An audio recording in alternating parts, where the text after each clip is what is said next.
Good morning, everybody. How are you doing today? Welcome to the live stream. My name's Dan. This is Tweet FEV. Took a week off. Took the weekend off last week. Out hanging out with the family, enjoying time with the kid and whatnot. How's everybody doing today? Thank you all for coming out this morning. That video was from this guy here, the brand new Mobula 6 HD0. I don't know. I don't know if I like it or not. That was literally probably the second pack I've put through it. I've made zero adjustments to it other than setting up the modes the way I like them and actually binding the thing. Not even setting up the OSD and rates. So see, I try to do a roll and rates are a little on the slow side. Yeah, and as usual, the setup was almost usable out of the box. Not quite. Yeah. But still. Yeah. Well, happy Sunday to everybody. Hopefully you guys have got a chance to go out and go fly last week. I've been super busy, and the weather has been absolute dog poo. Super hot, super rainy all week. It's just been gross. Super humid too. All right, Lawrence. Good morning, man. Always the first one in the room. Yes, CFPV. Good morning, Mr. Olson. How you doing this morning? My man, Triple B, the one, the only, Brandon Big Beans. Welcome. How you doing, man? Says he's got some repairs to do. He's been working on some local quads, getting them up and running, doing some repairs. That's awesome, man. Glad you're doing it for people. Hopefully you're getting compensated for your time. But yeah. Says he's been well known to have a couple polished turds. The polished turds, awesome. Do you own a 5-inch yet?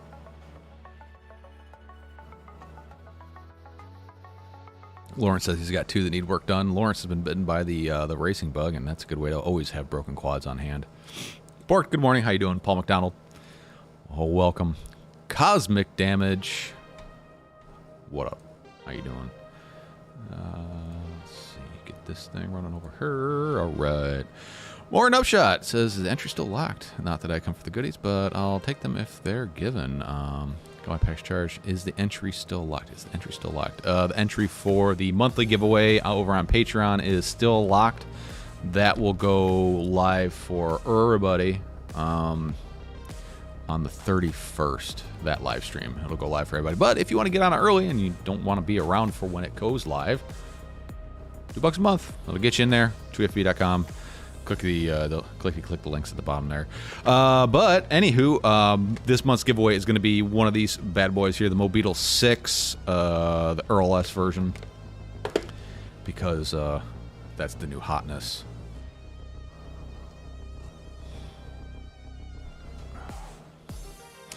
How about that Race Scout hype? Is that just me? No, it is not just you. I don't know if I'm going to participate in it this year. I want to, but man, I guess I can just do it, and if I don't have time for it, I can just stop. But it's that extra stressor of getting it and getting it done. I don't know if I got... This summer is going to be one of the worst, busiest summers for me.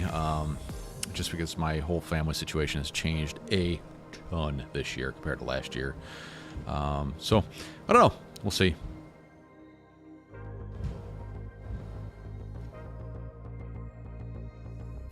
It's weird. I hear a lot of extra... kids jumping around upstairs. If you guys hear any banging noises, my daughter has a friend over. There are a bunch of gorillas up there. But anywho, yeah, so Race Gal coming. Entry starts August 1st. It sounds like the iGal, the acro version won't happen till next year. Because I think they just ended like 2 weeks ago. It's almost a year later. just pure insanity that I got thing. A ton of fun. If you guys are even on the fence about doing it, of course I'm on the fence as well. Give it a try. Worst thing that happens, you break all your shit. Best thing that happens, you pick up some new skills and push yourself. I think that's what the vast majority of us flying FPV need, is to be pushed a little bit, or a lot, mostly a lot.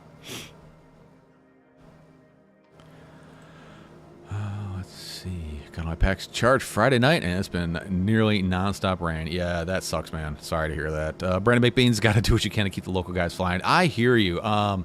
So a really cool event that's happening over in the Pensacola area. If you're around here, Mobile, Pensacola, Biloxi, probably a little bit too far for you guys, but and then whatever the hell's east of Pensacola, the Pensacola FPV racers are putting on a indoor whoop race where they provide everything: goggles, transmitters, quads, batteries, you name it. You basically just bring your meat over there, sit in the seat, and go fly.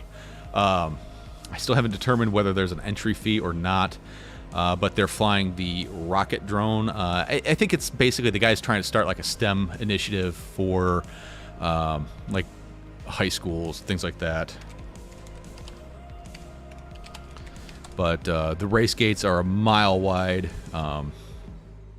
It looks pretty interesting. I think I'm gonna go. It's like an hour-and-a-half drive for me, but it's the first one they're doing, so I was gonna go.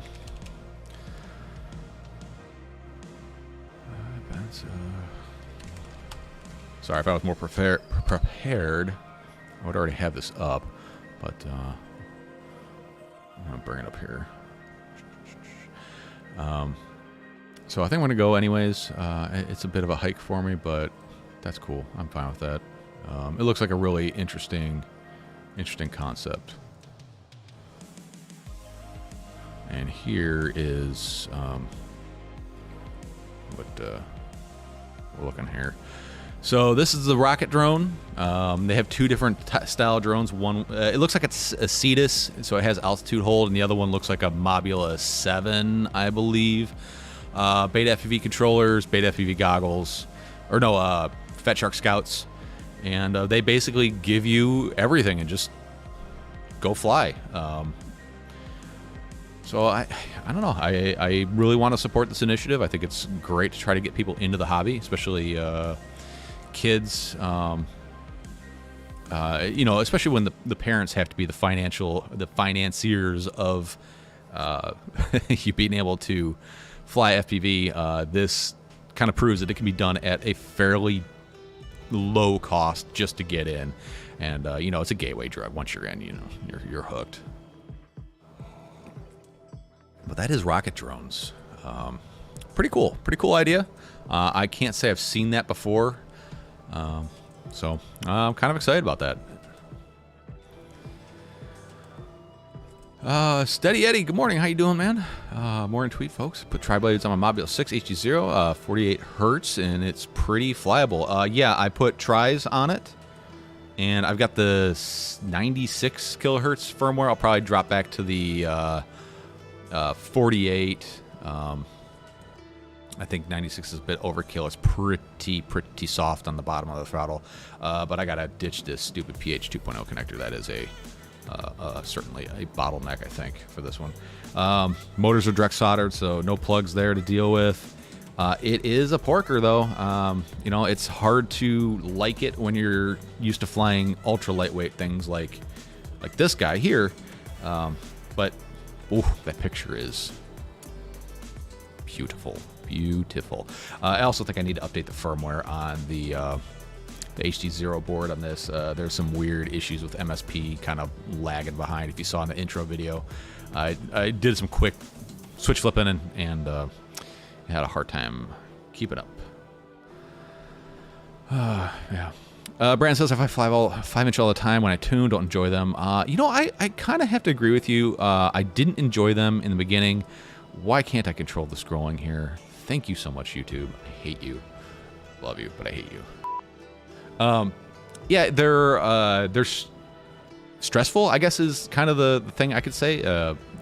Definitely more definitely higher threat than, or higher, I don't know, higher stress level, I guess, than flying like a micro or 3-inch or a toothpick, something like that. But still, I haven't found anything out there that is capable, more capable than a 5-inch when flying outdoors. So I don't know. Edoc says Race Scout is 2 weeks per track this time around. Okay, that should be more manageable for sure. Yeah, I'll probably sign up. Daniel Skittles FPV, he reached out. He wanted to know if I want to sponsor it, and of course I'm going to sponsor it. I think I'll do Race Scout, but I don't think I'll do Race Scout iGao next year. Yeah.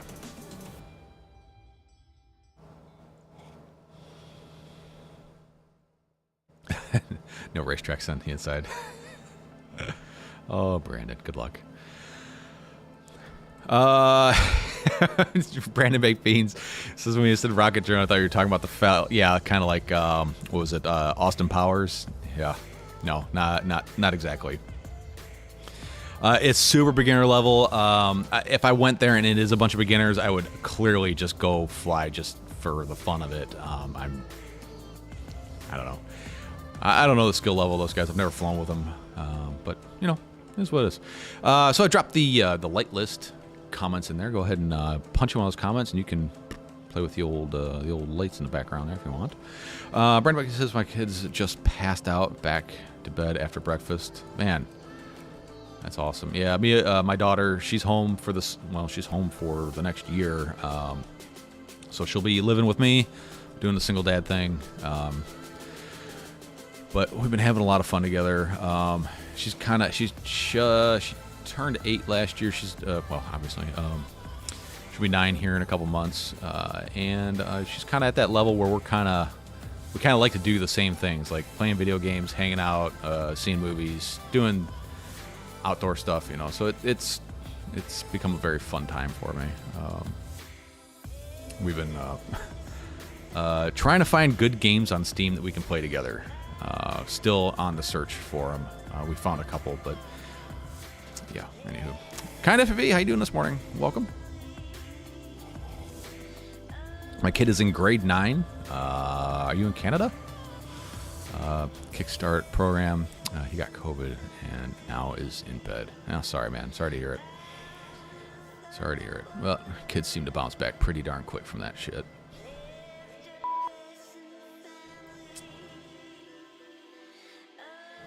Yeah, it's a bummer. It's a bummer. Cosmic Damage, my favorite co-op games. And I don't know if that's a joke because he put nothing there. Hey, man, Kaiser. Yeah, yes, Canada. Yeah, we don't call it grade whatever. We call it 9th grade, 10th grade, 11th grade, 12th grade. It's one of those little things. Brandon says, my nieces, for the past week, next week, we busted out the Steam machine in the living room. We've been doing 4-player local multiplayer. Yeah, haven't found a ton of games. Thomas Kelly, does your daughter fly too? I've tried to get her to fly. Maybe a year and a half ago, I tried to get her to fly. She flew. I had one of the Emax Easy Pilots, and she flew that around a bit. But it was hard for her to fly it because.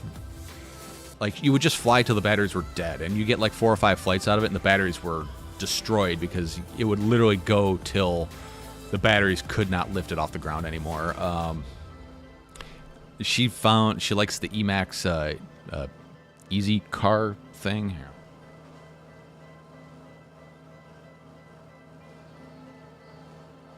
She likes this thing the most, which I don't blame her. This thing's a ton of fun.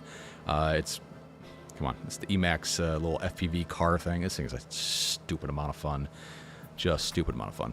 I haven't put her in a like a regular quad yet. She's flown a simulator a bunch, and she's not bad on the sim.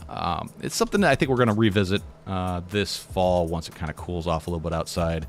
It is just disgusting hot out here. But I think the big problem with her getting her to fly is she's worried about breaking things. And I find, and don't take this the wrong way, I find that most, a lot of the females I know, when they try to do things like that are typically male-oriented sports, like motorcycles, and like drones and things like, they're always worried about not doing well or breaking things. And I want her to know, like, go fly. If you break it, I don't give a shit. Fix it. No big deal. But she's very afraid of breaking things, so I need to get her over that. My wife's kind of the same way. She's afraid of breaking things, although she breaks a ton of shit all the time, which, oh, whatever. But her love for flying really got sucked out of her, I think maybe 2 years ago. And this is no one's fault but my own. But there was a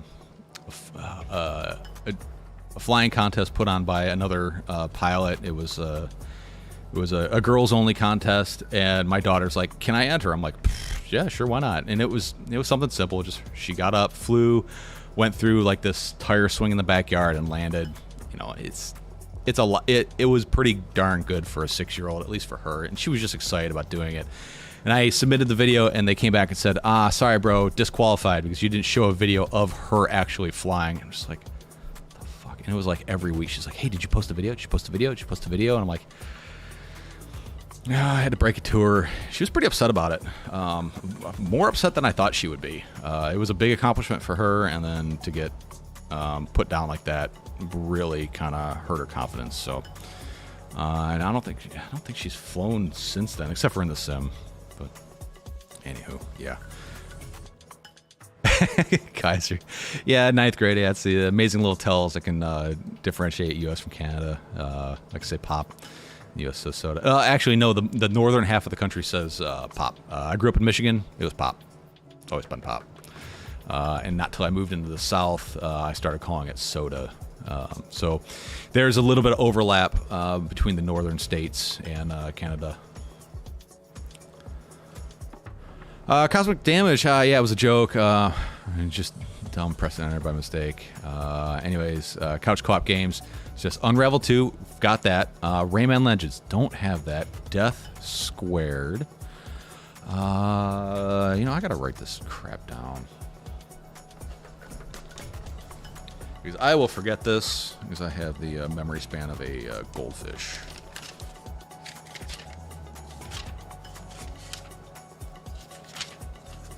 I know I could just open up Steam, but then it'd probably crash my live stream.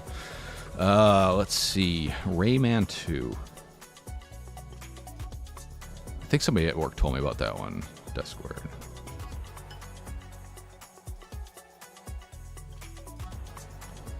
The other one that, if you haven't tried it, is a good co-op game is It Takes Two. Give that one a shot. That's probably the best co-op game I've played in a very long time. Your VRX of choice, digitally speaking. I don't know. I fly everything. Everything's got its purpose. When I race, I've been racing HD0. Absolutely love HD0 for racing. I don't think it's very good for freestyle. Freestyle, I fly the Cadix Vista. Battlebox Theater, yep, got that one. Castle Crashers, got that. Contour Attack. We tried Cuphead, she didn't like that.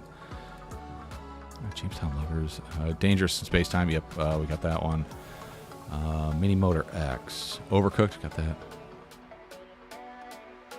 Overcooked? Overcooked. I thought we had that, maybe I don't.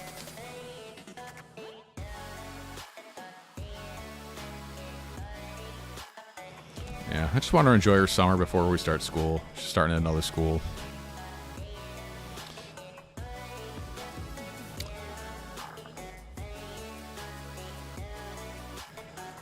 My granddaughters like to fly, but not FPV. They're 10 and 8. Huh, okay.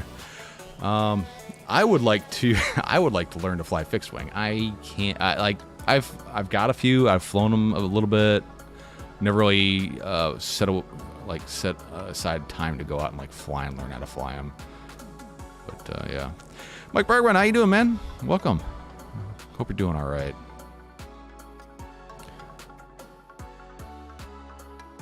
Overcooked. I'll have to look that up.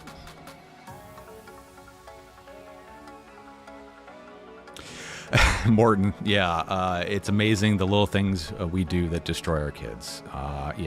It was, I mean, yeah, it really hurt her. She didn't like it. And I know the person putting on meant well, but she's also coming from a standpoint of adults doing this, and like she's 6. For fuck's sake, come on, just let it happen. But yeah.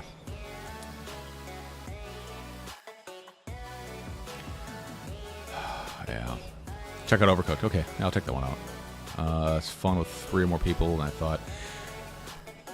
Real FPV. Good morning, man. How you doing? I've been trying to get her away from the Switch, just because I ordered a Steam Deck, and I would like to.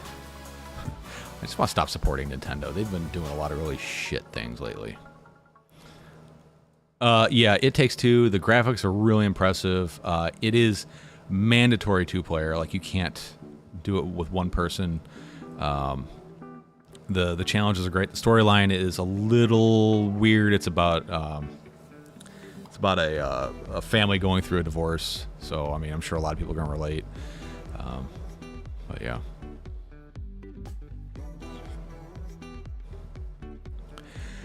Sharing an experience is not destroying them. No, it's not. You're right. It is not. It is not destroying them. But yeah, she was just disappointed. That's all. But yeah, we'll revisit it. I've taken her to the racetrack a few times, and she likes going. I basically just use her as the cone kid. Like, she just goes around and picks up the cones and sets them up for the track, which is nice because nobody else likes doing it. Oh man. So anywho, hopefully everybody's got at least had a good chance to fly this week. I've been a little bit light on FPV drone related content. Trying to come up with some new ideas. I got some things working in the background. Was supposed to get a set of Dominator HD goggles to try out with the Avatar system. The person that had them before me plugged in a 6S LiPo. They're no longer coming to me, unfortunately, but whatever. That's okay. I really wanted to give it a try. I don't think I would upgrade to that from DJI. I'm far too invested in DJI. DJI does what I want it to do. HD0 does what I want it to do, and Analog still does what I want it to do. I just wish I could fly one system, which I guess would be Analog, but it's not... Yeah, Mike. Yeah, it happened. It's okay. It's okay. No big deal. No big deal. Yeah, I'm a little upset about it. But whatever, it's okay. Yeah, so we did our global global qualifier last weekend. Didn't have enough people show up, so it didn't count. And then we got rained out, like not even into our mains. We got rained out, so we're done for the year. Our FPV multi GP group will not be submitting any times, unfortunately. Yeah. Yeah, Brandon. Well, I guess that's Analog. Yeah, Analog's here to stay. If you want the one system that does it all, it's still Analog. But man, it's hard to go back once you've flown digital. It is real hard to go back. But yeah, I'm excited for the upcoming HD0 goggles. Those are high on my to get list. I'm excited for the Nano V2 camera that HD0 is coming out with. It's everything I wanted in a camera. I've been flying the micro in my race quads. It's just too darn big. I would like to go with a micro size camera that does 4.3 natively. I'm a 4.3 guy. It's just what it is. But yeah. Morton says, I tested my iNav 4-inch using 4 lithium-ion batteries. It was a dog. I think I should try to use 6S 30 amp. Yeah, and just as math works, as your voltage goes up, your current goes down. It's just science. It's just science. Let's see. Yeah, did the video on the budget spot welder this week, or that one came out this week. They gave me a bunch of pointers on things that I could try to make it work right. Unfortunately.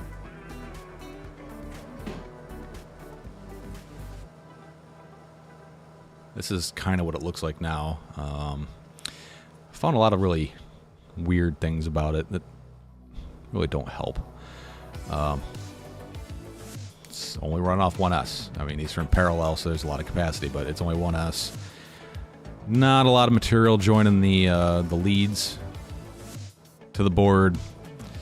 But, yep, that was a big failure. I got some clarification from the manufacturer, and they're like, yes, it'll do up to 2S, or up to 0.2 millimeter. It won't do 2 millimeter, and you can't get strip that's like 0.19, so that's 0.15 and under, unfortunately. But in my search for a budget spot welder, Sequire, they have a pretty decent spot welder. C-Q-U-R-E-E.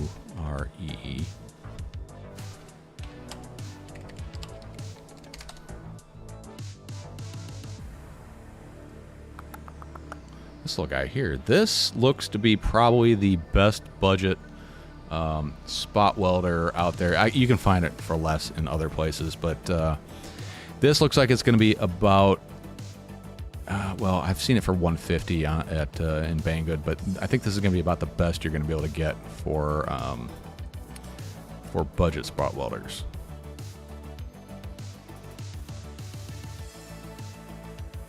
Right there. Yeah. I think that's going to be about it. But I've seen some videos on it. This actually looks pretty good. I think I might pick one up just to give it a go and let you guys know what I think about it. I do have a K-weld, so that's kind of my measuring stick as far as spot welding goes. Yeah. Let's see. Kaiser says, I have DJI and still like analog with high-end camera. Yeah. Yeah, I reserve analog for basically micros. Like in my use case, analog and micros. That's, you know, these are the two things that go hand in hand. But a good high-end camera and analog doesn't look that bad. It doesn't look like DJI does, but it don't look that bad.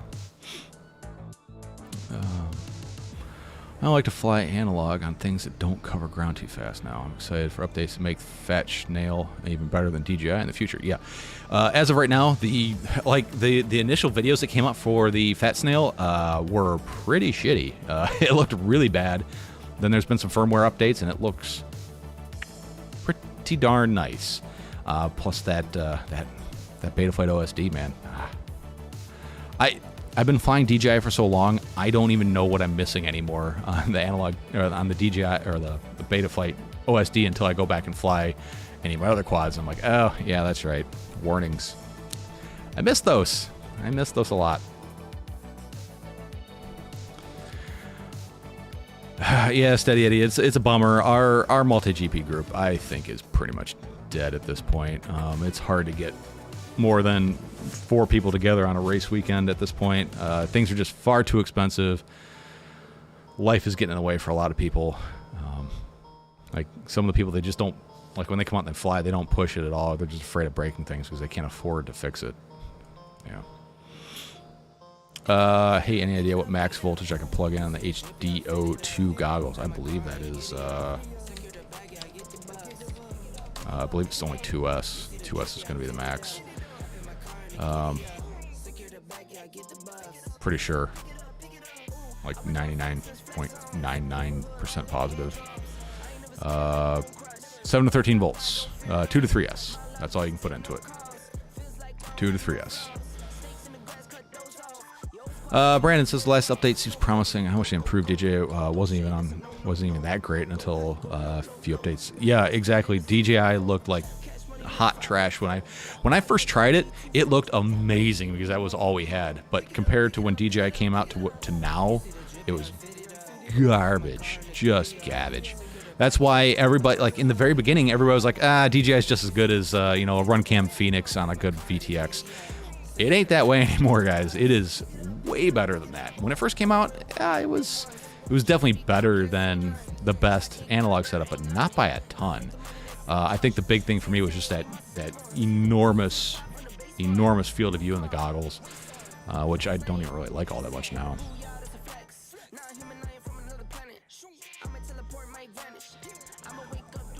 Edux says he's in the sportsman class. Cool.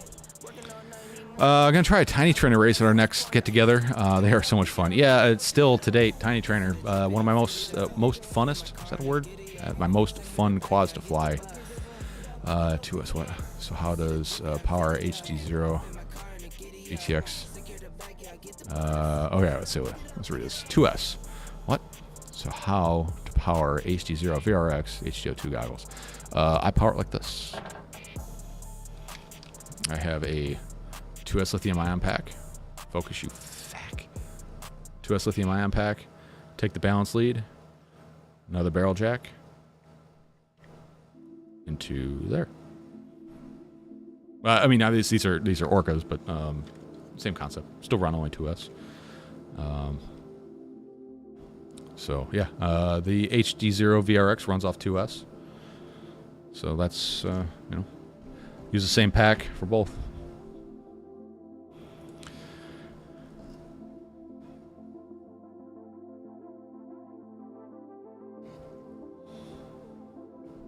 All right.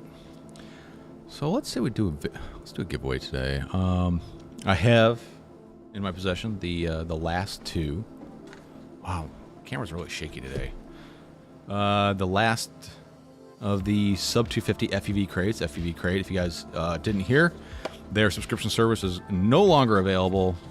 They have finally succumbed to all the BS that we've been dealing with for the last year, between high prices, low availability, and poor shipping times and poor shipping costs. So they're done. They are no longer doing the subscription crate. So these are the last two that they'll be doing. Well, this is the last month they'll be doing it. This video will be coming out next week. Make sure you get in on the giveaway. If you want to be notified when that giveaway opens up, and you don't have to hunt for the link, just become those folk, because you'll get that link right away. And we'll probably do the giveaway for that weekend. Just to yeah, and we'll do the giveaway on the 24th for that. So keep an eye out for that. Let's see. Edoc says, yeah, racing. It's on rough grounds right now. 14 pounds. Crazy to watch the live stream. Watch Leviathan lose his Iron Man by catching fire on the star blocks. Woof. Yikes, that sucks. That sucks. Kaiser Test, RC says, one 2S pack is enough to power the goggles. The HD0 VRX. This needs more power. Yeah, it's fine. You can definitely do it. The other guy I fly with, he's got the new style VRX. I would say probably, depending on the power consumption, like I can do an entire day of racing with one of these 2S lithium ion packs. It's just barely enough to get through the day. Plus with Orca and the HDZ, well, with Orca, you get 2 warnings that you're low on batteries. Like literally in one heat, in 2 laps in the GQ. One corner I got low bat, next corner I got low bat, and then it just shuts off. Like it gives you, like if you get low bat on Orcas, you better freaking be landing, because they are going to turn off on you very quickly. But yeah, it's plenty to power both. They don't draw that much current. Just don't want to fry my HD zeros. That you're not going to fry them.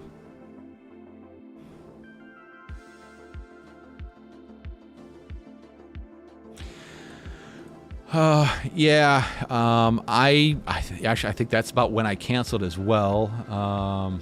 Let's see. I have a list of what has been in the crates for the last while here. So let's see. I've been doing the FPV crate thing since they started it, but only, I think it was only since December. Was it December? No, yeah, December I canceled my subscription, and then they're like, you know what, we should have been sending these to you for review for a long time. So it wasn't since January of this year that they've been sending them to me. So we can go from like last year. You guys could kind of see the decline of what's coming in there. So we had T-Motor 1507 V2 motors, T-Motor F7 Mini the next month. March, we had the Luminaire Lux VTX. This is when they decided to stop including video components. So at this point, my opinion is they should have stopped calling it the sub 250 crate, because prior to this, before I was keeping track, they gave you everything to build a quad that was sub 250, provided you selected the correct size and weight battery. At this point, they stopped sending video components because people were split between analog, DJI, HD0, all that stuff. I know you guys can't see it because my fat head's in the way. There you go. So that's when they stopped including. Video parts. So that kind of sucks. I think they should have went to the FPV Crate Lite, changed the name of it. Sub 250 is a little bit of a stretch there. In April, it was QAS Mini frame. It was a great frame. May was the ZK FPV 30 amp ESC. Never heard of them before. June, we had the King 2004 motors. July, the BQE Ripsqueak frame. Another awesome frame. August was the Hack RC 35 amp ESC. The next month was the Hack F7 FC. October, we had the Diatone Roma F35 frame. It was okay frame. Didn't strike my fancy there, but it was okay. November, we had the King 2004 motors again. I think that was the second time we've gotten the 2004 motors.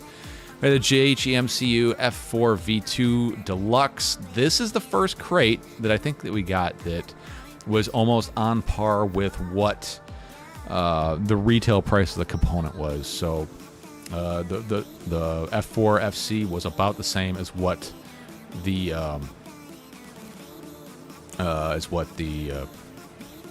buying out ROP. I mean, of course, you got 3 props in there too, but whatever. January, we had the HGLRC Veyron 35 pusher frame. I didn't even bother trying to build that one. That looked like just a total nightmare to work on. The Hack RC 40 amp ESC was in February. The King 2004 V2 motors, again, these motors made a change from the prior ones where the bell was actually flat, where you could actually make a pusher out of it without having to put some adapter on the props. Then we had the Axis Flying Manta 3.5 frame, another cool frame. Axis Flying F411 FC, and then this month, I'm sure y'all can probably guess what is in the box, but you have to see the video for that. So you can kind of see the decline, the progression, the progressive decline, the decline progression, whatever you want to call it, of the FPV crates. I stopped doing the 5-inch crates because it was just a ton of filler and fluff in there. Like, it was cool to get a shirt. I like the shirts, but then they also have the threaded service, which I don't know if they're going to keep doing. I haven't really looked into it.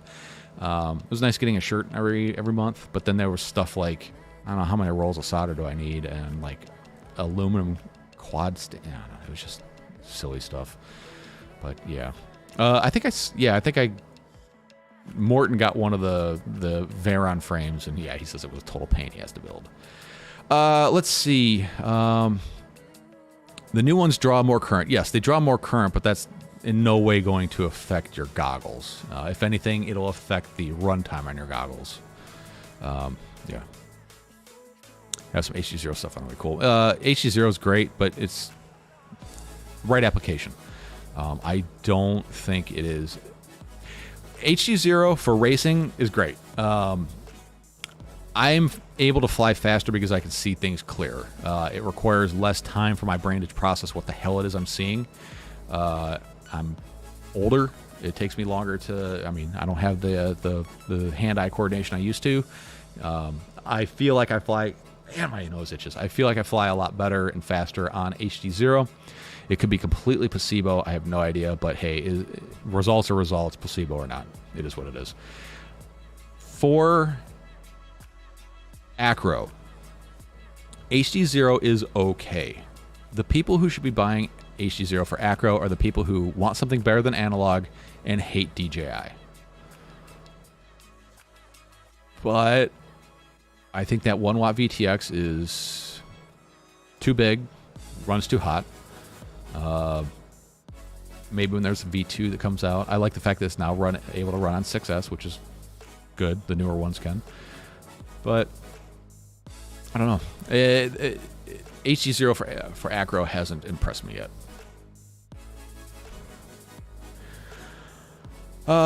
Joe says, I can't get smart audio to work on everything is hooked up right. I can use the VTX Lua settings either. Cool. So you can use the VTX settings.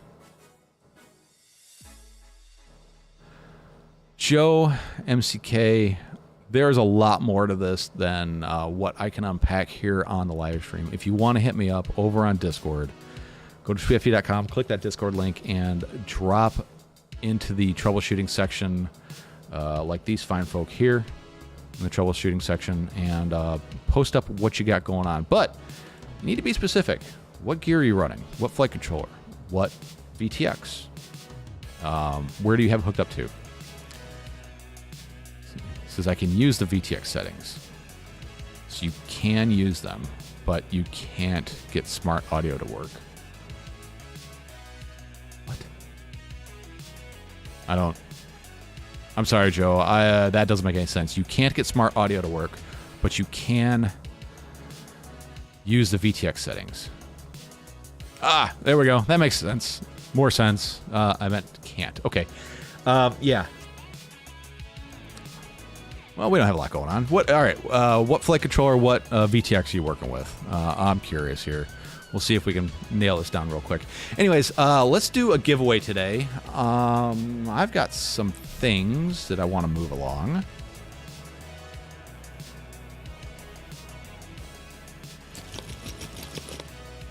I got a bunch of whoops here. And a big old bag of whoops. Most of these I rarely fly. I want you guys to fly one of these. So, let's see. What? Pick one out of here.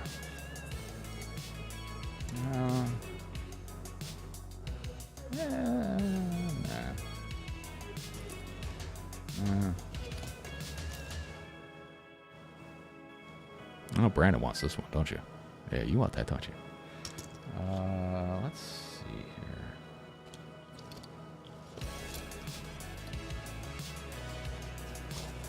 All right, here we go. Yeah, that's my Gorilla Whip bag. That's the one I take with me. Oh, your bag blew. Oh man, that sucks. It looks like a Ryobi drill bag. All right, so here we go. Here are some of the things that I have that I would like to do a super chat giveaway for. Tell you what, I'm not going to do a poll to see which one to give away. It's just going to be kind of whatever it is that you want. So, I have brand new in the box a Runcam Sky. Do you know what the Runcam Sky is? Let me open it. The Runcam Sky is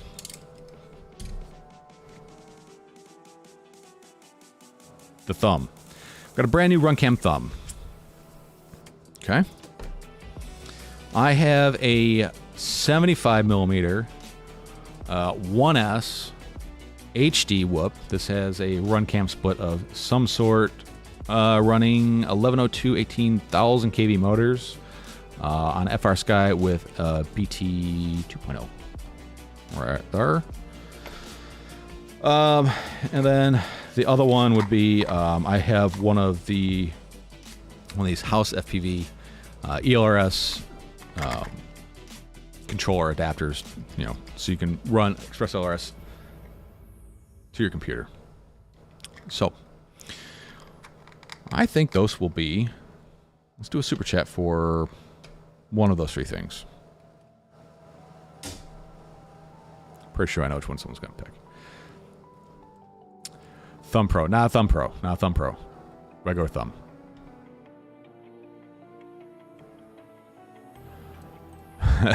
Your GoPro session just died and it's new. No, it's not. It's not new.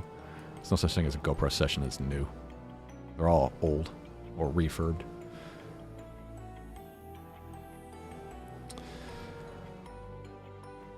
Yeah, I've got a couple sessions. They don't have a ton of runtime on them anymore. All right, man. Family Guy, how you doing this morning? Let's see. You have Express LRS. That's okay. So that's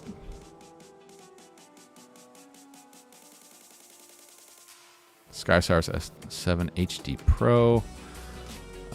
Cool. My whip just died. Sounds like you are having issues.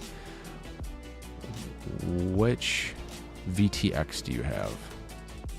The fact that you have Express LRS is irrelevant to this problem.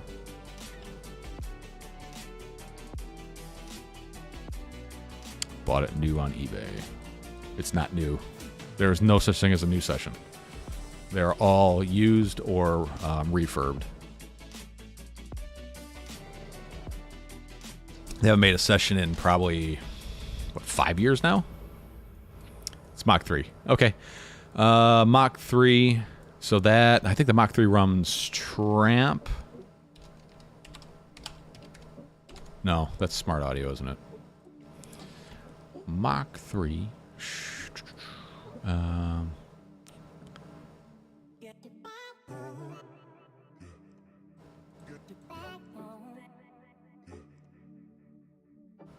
Let's see, what's it run off of?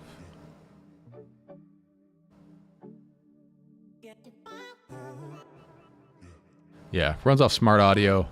The Mach 3, was it the Mach 3 or the Mach 2? That when they came out, they were the first ones to kind of clone smart audio control, and then Betaflight broke the compatibility. Yeah, it was the Mach 2. Broke compatibility with it. So, anywho, depending on how your let's mark my out here. New to you. Yeah, it's new to you.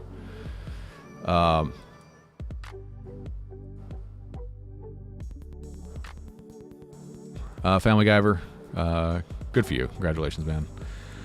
Smart audio, it is running smart audio. Express LRS VTX settings won't work either. Yeah, it won't work if you don't have smart audio working. So we fix one, it'll fix the other. So let's see what. Let's see, you have the SkyStars F7 HD Pro. Let's see, I'm just bringing stuff up on the window here on the side here.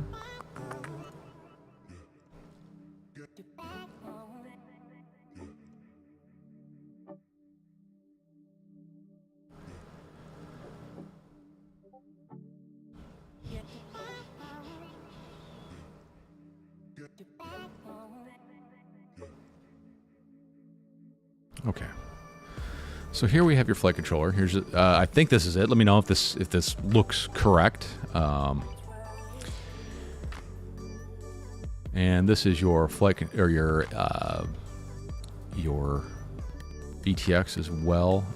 So I'm assuming you're getting video anyway. So I'm not worried about your ground, your 5 volt, or your power in, your ground, and your video. This is the one I'm worried about here. Your audio control. So I assume you have that one connected to something on your flight controller. Which pad do you have it connected to? Which RX pad, or sorry, TX pad do you have it connected to? It's a really new version with the BMI 270.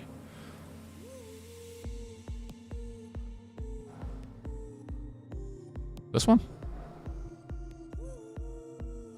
You have it connected to TX6. All right. Now in Betaflight,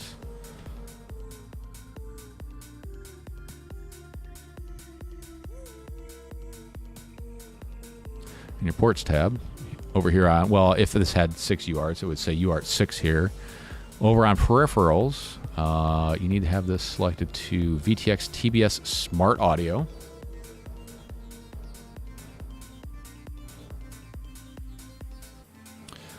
Yep, give it smart audio. Okay, and then over on video transmitter, you need to load a. Maybe I should plug a flight controller in. This is easier with an actual flight controller. So down here on the video transmitter side.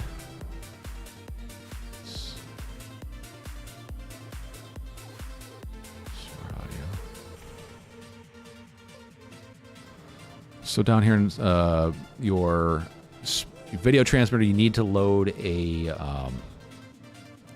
a VTX table. If you're on Betaflight 4.3, you can usually do it from the presets here. Select category, VTX, and here you should see a bunch of presets. Hey, thanks, Toxic. Let's see. We should have. Let's see. We probably don't have that specific one, which is fine. So we're going to look for something that is Smart Audio 2.0. Probably this one here would probably work, but we can be more specific about it by going down to Video Transmitter and clicking this link. Oh, my stupid face is in the way. Sorry, click this link here.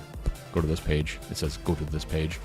And what we're going to look for is basically, we're going to try anything SA 1.0, and if that doesn't work, then we can try 2.0. I would say it's probably going to be a Smart Audio 2.0. And if you're in the US or the EU, there's different versions with lock out certain frequencies and powers. So we're going to go to Smart Audio 2.0. I right click. I'm on Windows. If you're on Mac, get bent. I don't know what to do. Hit Save Link As and just save it somewhere that you'll be able to remember where it's at. Come back to Betaflight. Go down to Load from File.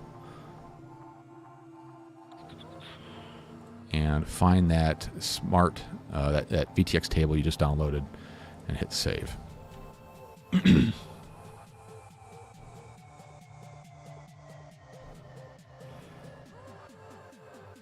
And that should be it. And with power applied, you should see device ready. If not, try the 1.0 for Lua. And if that doesn't work, we'll have to do some deeper diving on this. Most of the time, it's usually people just hook the wire up to the wrong pad on the flight controller, assuming they've hooked it up correctly. Can the TX and RX wire be wrong on my receiver, but wouldn't connect my radio? Like, all right, stop thinking about your receiver. Your receiver has nothing to do with the fact that you can't change your VTX through the OSD. If you are able to connect your receiver to Betaflight and actually control the quad here in this little receiver tab here, it's fine. The two things work completely independently of each other.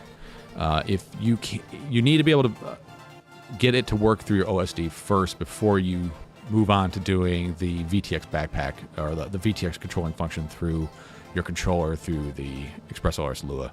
So give that a shot. If it's not working out, like I said, hit me up over on Patreon, or not Patreon, Discord, and we can definitely dive into this a lot farther. It's going to be something silly. It just always is.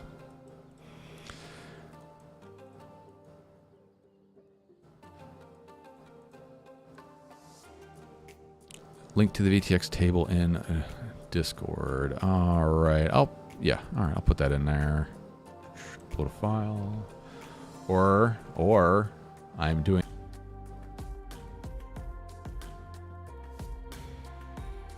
We back? OBS just crashed. OBS just said, we're done, and it crashed. Sorry, guys. That was weird. That was really weird. Yeah.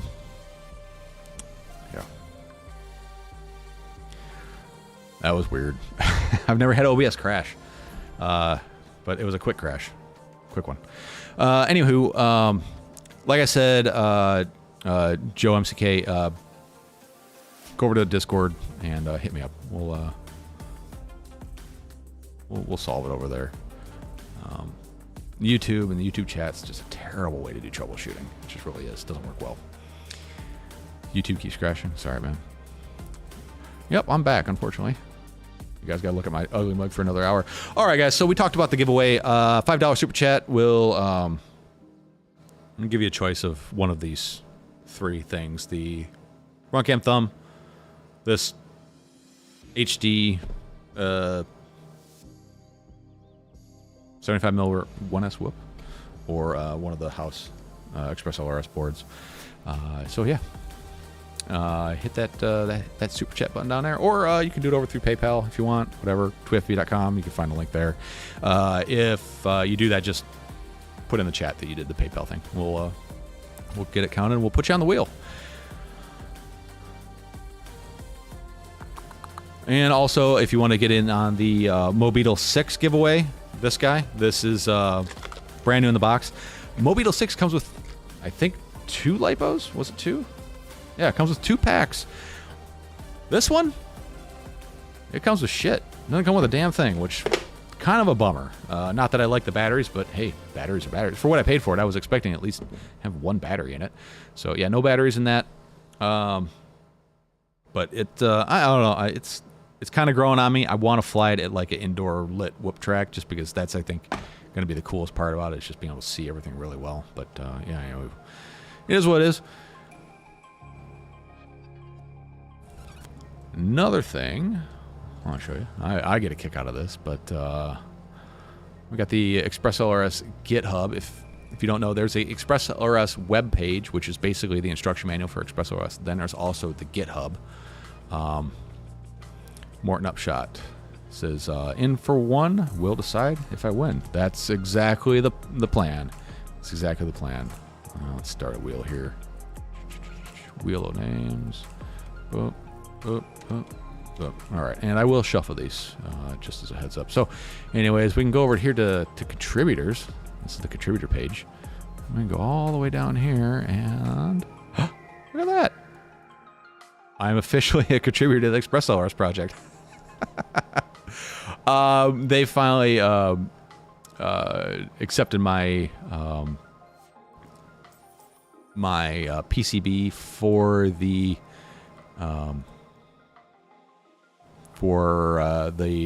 X Lite or whatever radio you want to put it in. They finally merged that into the code. I think I'm using the right GitHub speak. I don't speak GitHub very well, but that's finally part of the official hardware branch of it. So I'm happy and excited about that. It's the little things in life. Toxic FEV going big, going strong. All right, go big or go home. 1, 2, 3. Got you on there for 4, Toxic. I'm somebody now. Yeah, I don't know. I've always been a somebody, just nobody cared.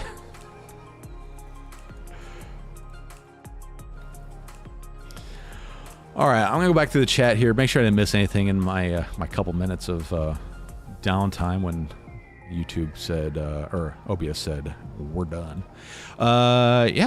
So it was. I kind of took a shitty approach to getting it done. Like I think one of the devs commented on it, and I'm like, yeah, it'd be great if somebody would accept my pull request. And then it happened. I'm like, okay, great. I've been waiting for months for that to happen, but still. I'm glad it's in there. People seem to be excited about it, and it doesn't work just by. It doesn't work just for the X-Lite. It's basically any radio with a bay that runs OpenTX or a variant of OpenTX. So that's pretty. I think it's pretty cool. It was a fun project, and I managed to design a PCB that worked the first time, which here is rare.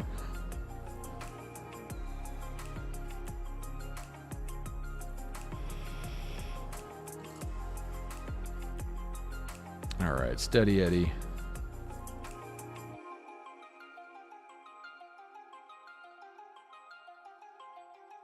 Sorry, I'm looking at PayPal here.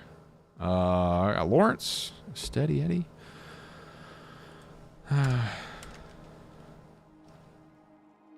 Bart.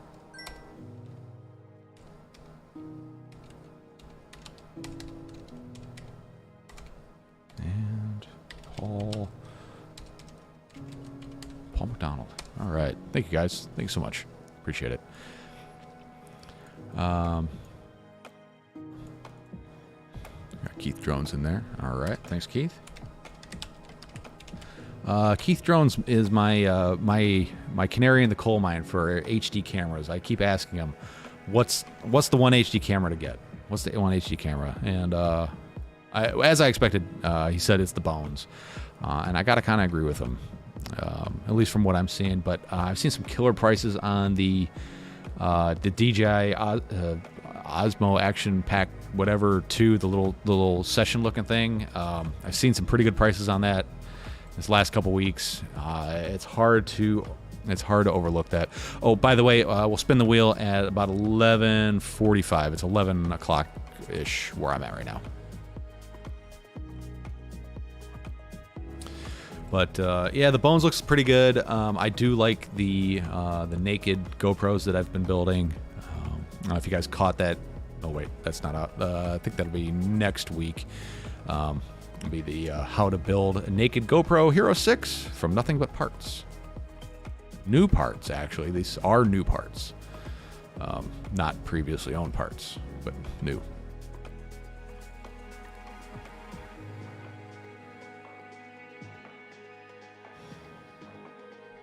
Still working on tuning the Beast class. Just haven't had the weather for it, nor the ambition. I get home from work, eat, and then fall asleep. It's a very vicious, shitty cycle I've been in, but gotta change. Keith Jones says, internal memory workflow, not so great on the Action 2. That is the two things that I see about it that are pretty rough. You need two to switch out and keep flying. Yeah. If you're doing rapid succession flying, like you just got a lot of footage to dump and record, yeah, I can see that being the case. But yeah. I'm also seeing that the color science in the GoPro is really hard to beat. It's hard to get a good color grade on anything other than the GoPro as far as our little action cams go. Although with the thumb, I've been seeing some pretty cool stuff using gyroflow along with the footage out of the thumb. Seems like it's YouTube good. We'll put it that way. Like there should be a heading, YouTube good action cams, because let's face it, YouTube is going to crush this thing. It's going to make it look terrible. Like what I'm seeing here versus what you're going to see in the DVR replay of this is going to have horrible compression. So like you got to put things in perspective of what you're doing. If you're doing FPV footage that is exclusively going to be put on YouTube, then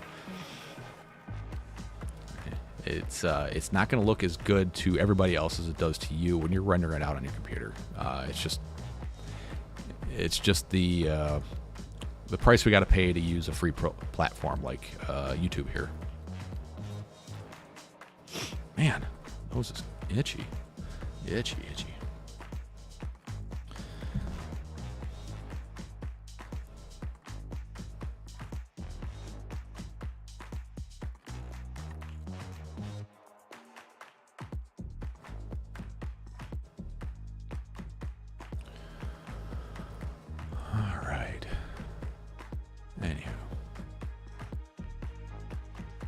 Going back to the chat here. Ram Donko says, hairline bridges, give me some weird faults. Yeah, they will definitely do that. Joe MCK says he spent hours messing with smart audio. Yeah, smart audio is one of those weird ones that, like, once you figure it out, it'll just work.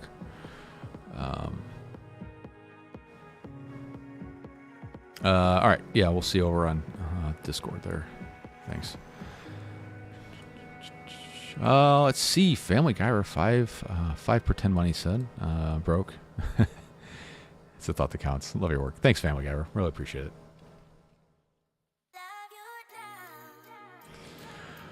Michael D.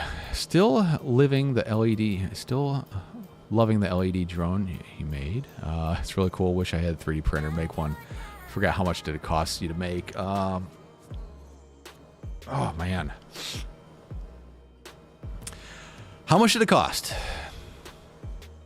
It wasn't cheap, but it was less than, oh geez, at least in Filament I have probably, let's say on the conservative side, I've probably have 3 rolls of film into it.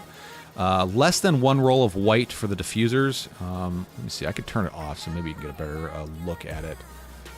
So the white diffusers here, that is less than a roll of PLA for that. And then all the black trim rings, I printed those all out of PETG and ABS just because that's what I have laying around. And my printers print PETG and ABS so much better than they print PLA. Don't know why, they just do. I have 2 rolls into that. So let's say $75 in filament.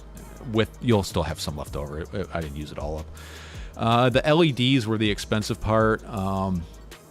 I could have purchased them through Amazon and paid a freaking buttload for them, but I went through AliExpress. I trust buying things through AliExpress, and same thing with Banggood. Like, you're not going to get screwed, and even if you don't get your product, they will take care of you. Like, they can't run a business not doing it. You just need to know how to interact and talk with these people. So the LEDs, let's see, how much are these LEDs that I used?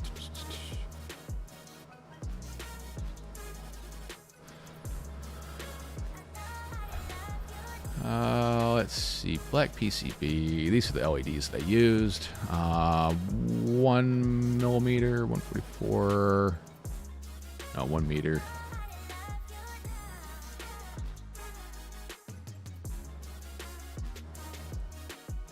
Why is the price so weird?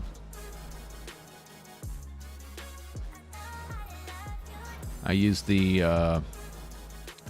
WS 2851s, 12 volts. So WS 2851s. This listing seems like it's changed. Oh, here we go. Is that what these are? Yeah, WS 20. So $11.99 a roll, $12 a roll, and no, I didn't go with 144. Did I go with 144s? I can't remember. 30 LEDs per meter. That's what I went with. That's right. 5 meter, 30, IP30. So about $14 a roll. And I think I bought 4 rolls of those. So I'd say you could get through the project for under $200, but it all depends on like what kind of stuff you have. Like, I had a power supply laying around. The Dig Uno board, those are usually kind of difficult to get a hold of because they sell out quick. I kind of want to get another one for my couch LEDs over here. The voltage regulator I had on those died this week. Had a lot of lightning storms, and that killed it. So this is the controller. This piece up here is exactly what I'm controlling the couch strip with, except for I don't have the built-in voltage regulation that this thing does. And this thing, it's so affordable. It's so affordable that it's hard to justify not having at least 1 or 2 of these on hand. With onboard antenna, yeah, out of stock, 3150.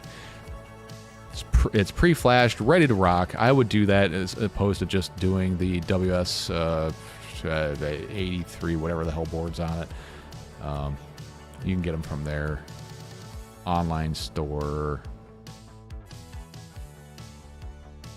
Yeah, right here, Dig Uno, $29.50 in stock. Probably just gonna order one of those after the live stream here. No, that one's dead. But you can build it just with. You can build it with just about any one of these development boards that you can get off Amazon. Like, you get a 5-pack for like $10, but then the difficult part is just dealing with power control. Like, how are you going to feed it? Like, I got a 12-volt power supply, but I got to regulate it down to 5. The 5-volt regulator died. Yeah, pain in the butt. Pain in the butt. How can I make LiPo last forever? Don't fly it. Leave it storage and leave it. Smart audio is neither. I don't know what we're talking about. Smart audio is not smart. Or audio. Well, actually, it is audio. If that's what you mean. Smart audio is actually audio. Back in the day, like very beginning of smart audio, if you were to wear a headphone and fly, you would hear, before you armed, you hear like all these weird little digital tapping noises, and that was actually smart audio. It used a audio signal on the microphone line to control the VTX. They've gotten to the point now where you don't hear it anymore, but that's how it used to work. Lass85 says, I cannot buy LiPo battery without as package of a drone. Are there any options? You can't buy LiPos unless they're pre-packaged with a drone. Is that what you're saying? Joe MCK, how soon is the password? Or how Jesus. How soon is the giveaway? We're going to do it at 11:45. My internet is dying now. 11:45 is 11:13, so in about 30 minutes. 30 minutes. By the way, got to cover shipping. Sorry if I didn't say it earlier. I probably should have. Steady Eddie, if you're going to do the rocket drone thing, I'd be curious to see a blog or something about it. The concept looks fun. Anything to get more youth interested in the hobby. Absolutely, except for, based on my analytics and that of anybody else in this hobby, the youth are not the ones in this hobby. It is the 30 to 45-year-olds where we have expendable income and a little bit of time. Youth get into it because the parents are able to float them financially. But no, you're absolutely right. I would love to do a little bit of a bloggy type thing from there. Yeah, I haven't done that before. Well, I haven't really done that before, but I think it'd be a cool concept. Andrew FEB, hey, tweet, hi. Thought I'd pop in, say hi. Can't stay for long. Thanks for being awesome. Hey, thanks, man. If you're the Andrew I think you are, it looks like you had an awesome weekend. Super jealous, buddy. Super jealous. Okay, yep, you are the Andrew. So, Andrew, yeah, rewind to the beginning of the stream. We talked about the rocket drones thing. It's a local initiative by one of the multi-GP chapters where they basically give you everything you need to go race. Goggles, controller, quad, gates, you name it, everything. Michael D says, I've been debating getting a 3D printer for about 6 months. Just do it, buddy. Just do it. It is a dark, deep rabbit hole to go down, but you can always just stop once you get to the bottom of it. Actually, you never get to the bottom, but I love 3D printing.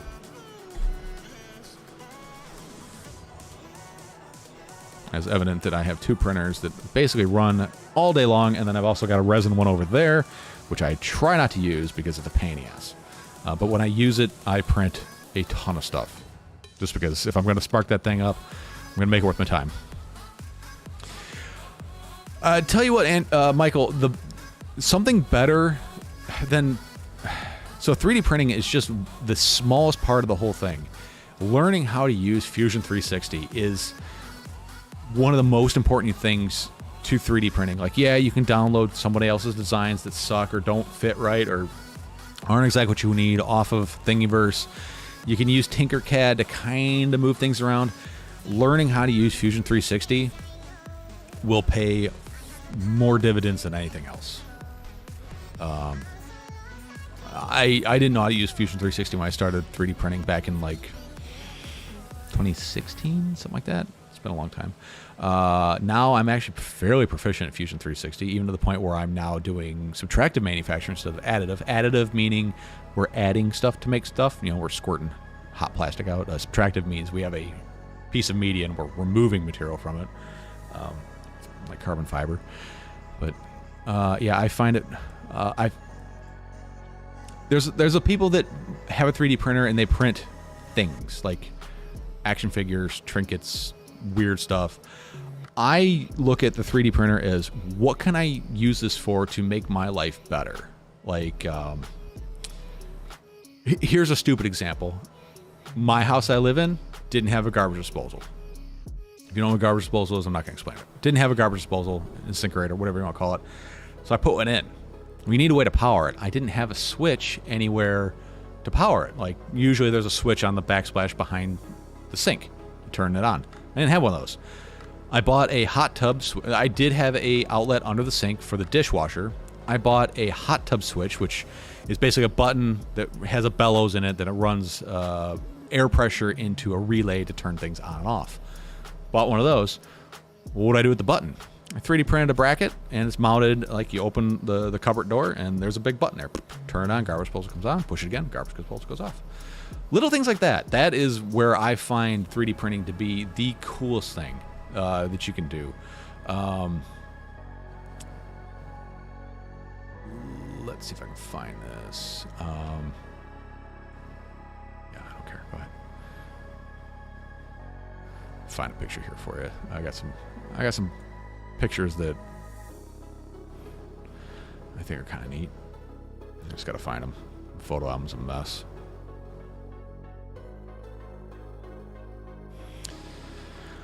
Let's see. Michael D, $20 just because. All right, we'll get you on the wheel there, buddy. 4. 1, 2, 3, 4. All right. 3D printing with quads, you know, that just goes hand in hand, you know, like.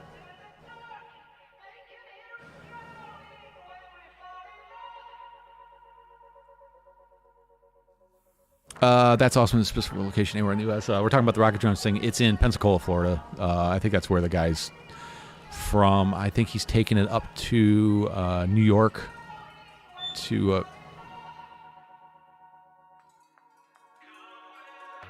smoke detector just beeped. Joe MCK, I'll put you on the wheel there. Put you up on the wheel. All right. So... here is something that, this is the kind of stuff that I like about 3D printing. I was in the process of restoring a 1972 Suzuki TS250. They do not make parts for this thing anymore. There's stuff that's left around, and there's old stuff that people are repairing. Set of clocks for it. The trip meter reset knob, gone. You can't buy one. You could try to buy another broken gauge and try to make it work. Screw that. I just designed one, 3D printed it, and I reprinted it out of a black filament. There you go. That is the stuff of 3D printing that I absolutely love. Like, there's no way I could get one of these buttons or these knobs. They just don't exist. Here's another good example. This is what the underside of the gauge looks like. This is all one piece. I mean, yes, it's glued here, but essentially it's one piece. The bottom just looks like hell because it's plastic that is 50 years old that's falling apart. There we go. Trim ring. Slides right over it. All this is designed in Fusion 360. And it just kind of cleans it up. Yeah, it's not original. Obviously, I didn't print it in red. Red was just a filament I had loaded. I was being lazy. So those are the little things about 3D printing that really make me love 3D printing. The things that you can make that just don't exist. So, I think I've gotten that point across. I like 3D printing. I like turtles. Yeah. All right, back to the chat. Sorry, guys. Going off on a tangent. My kids refuse to participate, even my son, who is into cinematography. That is odd.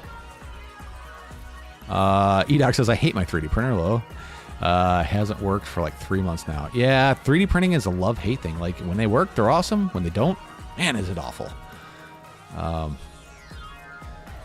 Brandon says, I'm back. My 8-year-old just discovered Portal 2, and now she's hooked. I love Portal. Portal is an awesome game. Joe MCK didn't do a giveaway yet. No, another 20 minutes or so. Do you have the Glad OS sound pack?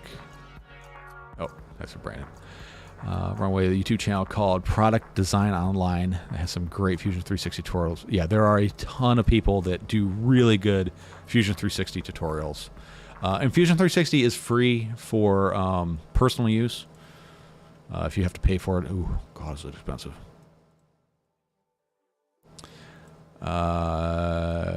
Yep, got you, Joe.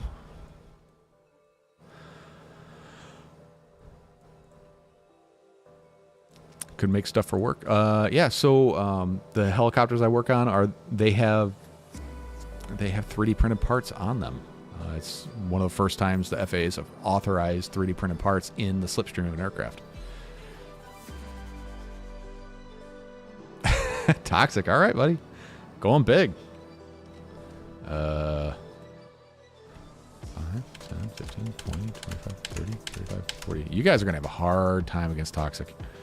He is, yeah.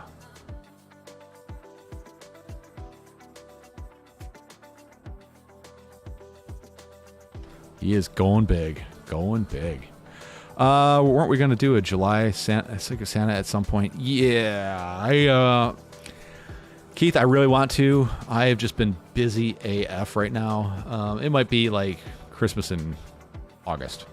We'll do that. Someone's got to remind me, though. Rick wants to really hook you up in 3D printing. He might loan me a printer to tinker with. That'd be kind of cool. Yeah, I like turtles. I like my Tiny Ape too. It's been a blast. Yeah, so the person that I offered the Tiny Ape to on the remember the last giveaway was the digital quad or the analog quad. He never responded to me, so I do have a baby ape sitting here to give away one of these days. I'll be down the road though. If not still going towards the beast cause.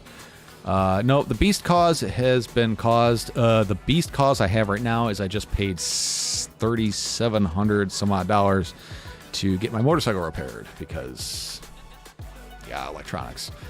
It's a 2010 Ducati Multistrada 1200. It has a keyless ignition. It stopped recognizing my key, so I've had to punch in my PIN code, which is fine. It still worked. I just know that's going to fail eventually. And my gauge cluster has been dying for the last like 4 years, so it's finally time. I took it in. $1,700 for the hands-free module and another $17 and some change for the gauge cluster. So, oh well, I haven't put any money into it since I bought it, so I guess it's okay. At least that's how I'm trying to rationalize it. But whatever.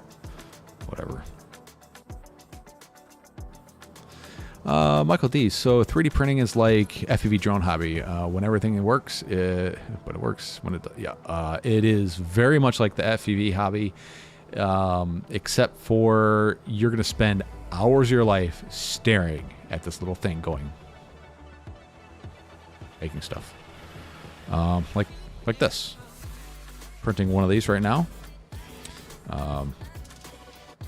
And I could show you kind of like what I'm talking about here. So, everything should just kind of work as far as 3D printing goes, but there's constantly dicking around, changing and tuning shit to make things better or make things work correctly. So, like, let me get this thing apart.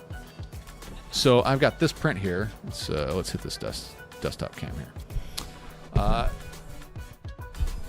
So I've got this print here. This is for the knob. Looks good, right? Looks good. Except for the underside here looks like trash because it prints like this. So there's a bit of sagginess here. The one I have on the printer now.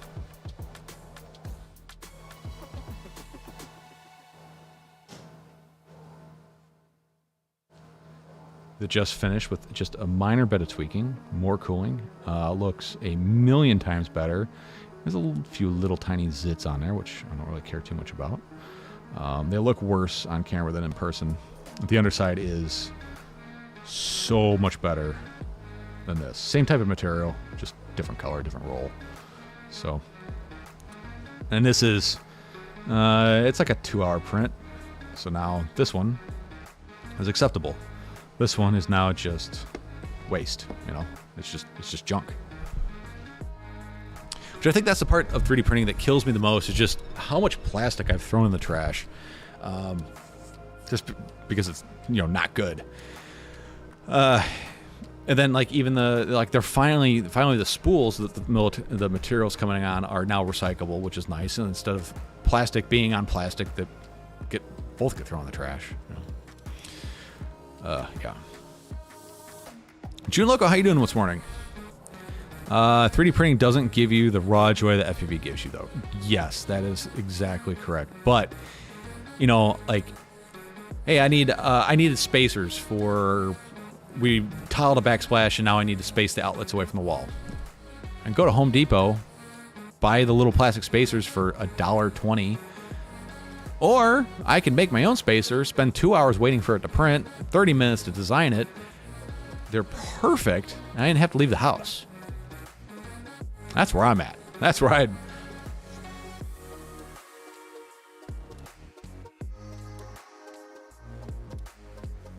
That's what I like about it.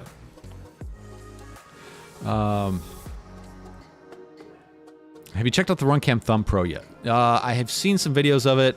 I'm not super impressed with the few that I've seen. It's still not the action camera I was hoping it for. A Expander for 5 squiggly pounds, 5 squiggly monies.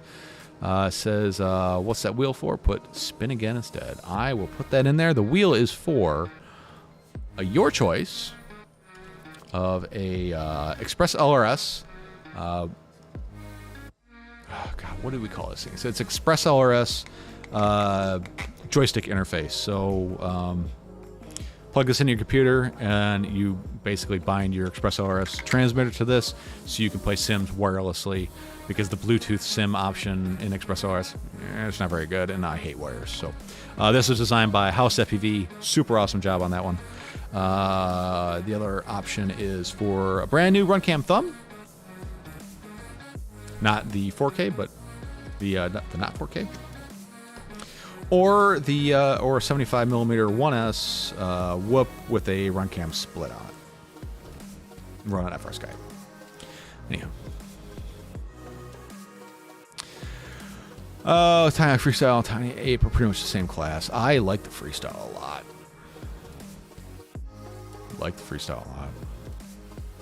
Steady A is always try to put multiple items on my build plate. I get better results one at a time. Can you post a link to that Vice so I can frustrate myself later? Absolutely, I can.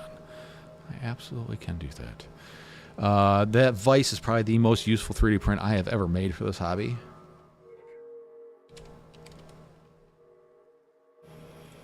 It is literally the first thing that comes up on Thingiverse when you type in Vice. It's called Yet Another Vice Machine. The only tip that I will give you is the little pegs that you use to join the two things together. Scale them down about 85% in the Z orientation only. The way the print comes, or the file comes, they're a little bit on the thick side to get into the opening here, so I make them just a tiny bit thinner, and then they install much better. Also, once you get everything set, I do tend to put a little bit of super glue between the two halves here, and then pin it all together. But that's just me. You can do it however you want.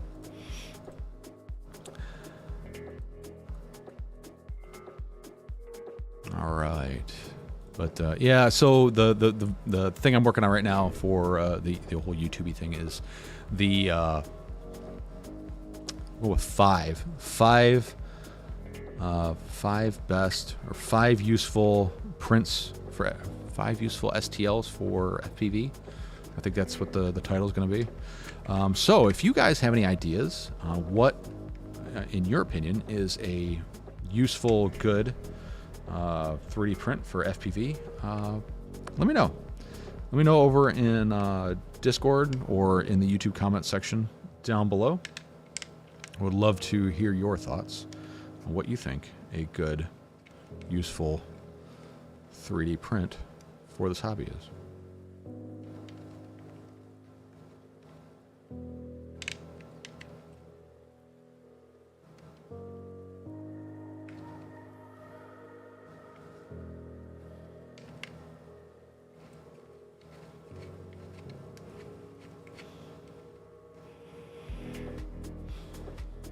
Sorry, got sidetracked there.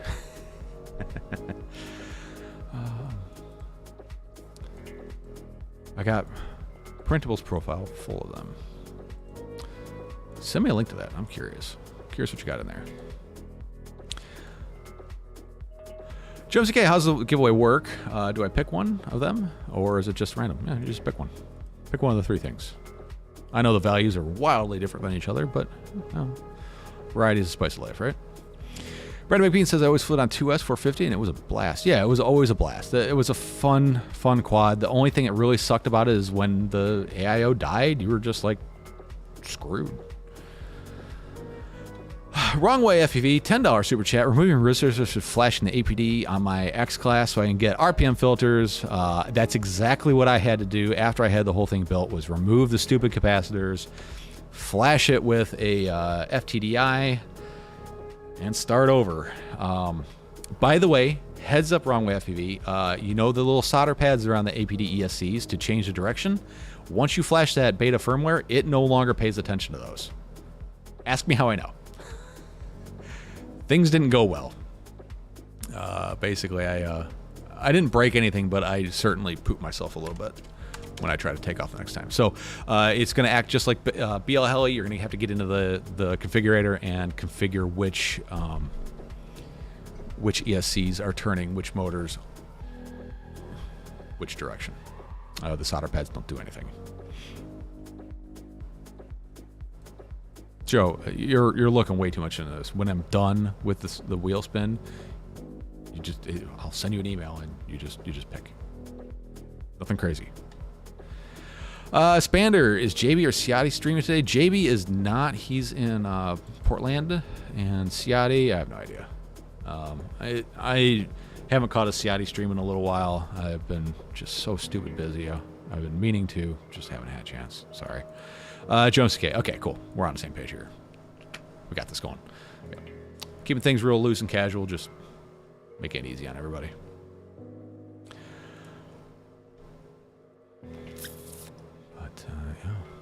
But I think as of right now, like in that intro video, flying the HD0 Whoop, it's not competitive at anything other than the fact that it looks good. But it's fun. Put it that way, it's fun. It certainly is fun.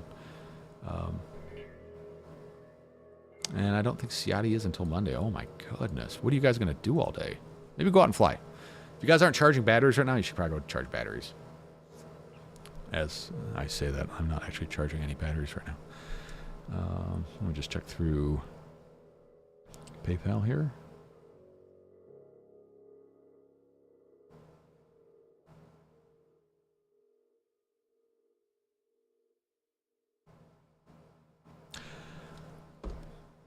Bought an RTX 3080 Ti this week. Used. Let's see how well that works out. Anyone got a flight controller with the BMI one, the BMI 270 chip? Yeah, that's what most flight controllers are coming with now. Actually, basically all flight controllers come with the BMI 270 chip, and it shouldn't really shouldn't cause any issues. It's actually, so usually when I'm doing a live stream, it looks great outside, and as soon as I'm done, it's like torrential downpour. I don't know why. All right, I got blowing nose.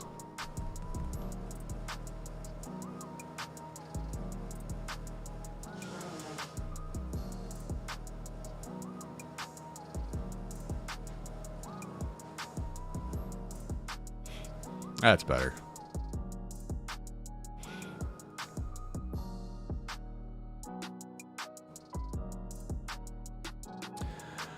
Say my name, Diva. Okay, whatever. Brandon Baked Beans says, it is in my opinion that something the size of a whip does not really need to be more than analog, and the clarity of HDO probably won't make you more competitive with the added mass, at least not yet. You are 100% correct. This quad and this quad are not at all in the same competitive range whatsoever, purely because of the weight. There we go.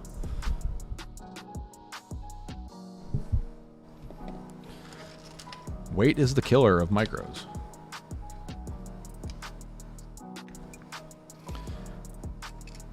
And this thing is 17.25 grams, or 17 and a quarter. 27.6. That is a huge difference. I know it doesn't seem like a lot, but percentage-wise, that is a pretty huge difference. And even like just hold them, you can definitely tell it's heavier because it's heavier. And they fly different, completely different. This one flies heavy.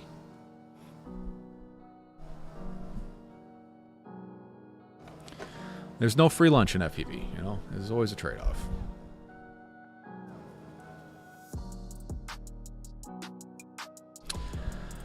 They have a preset for that chip. Yeah, basically when you flash Betaflight, it automatically detects which gyro you have.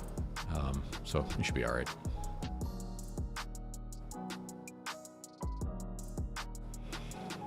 Should I use the settings in Betaflight, or is that only for noise issues? It depends on what settings you're talking about. If this is your first build, just go with whatever is default in Betaflight. Don't dick with anything until you actually get it working, and then you can play around with it. But as far as like the difference between the MPU 6000 and the BMI 270 gyro, that's all done in the background. You wouldn't know it. You wouldn't know what the changes are. It just does it because, yeah, it just doesn't work if it doesn't. It just works. Out of all the things in Betaflight, it just works.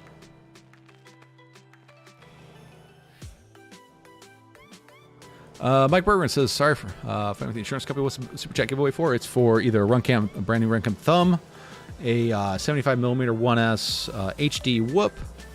It's got a split on it. Or one of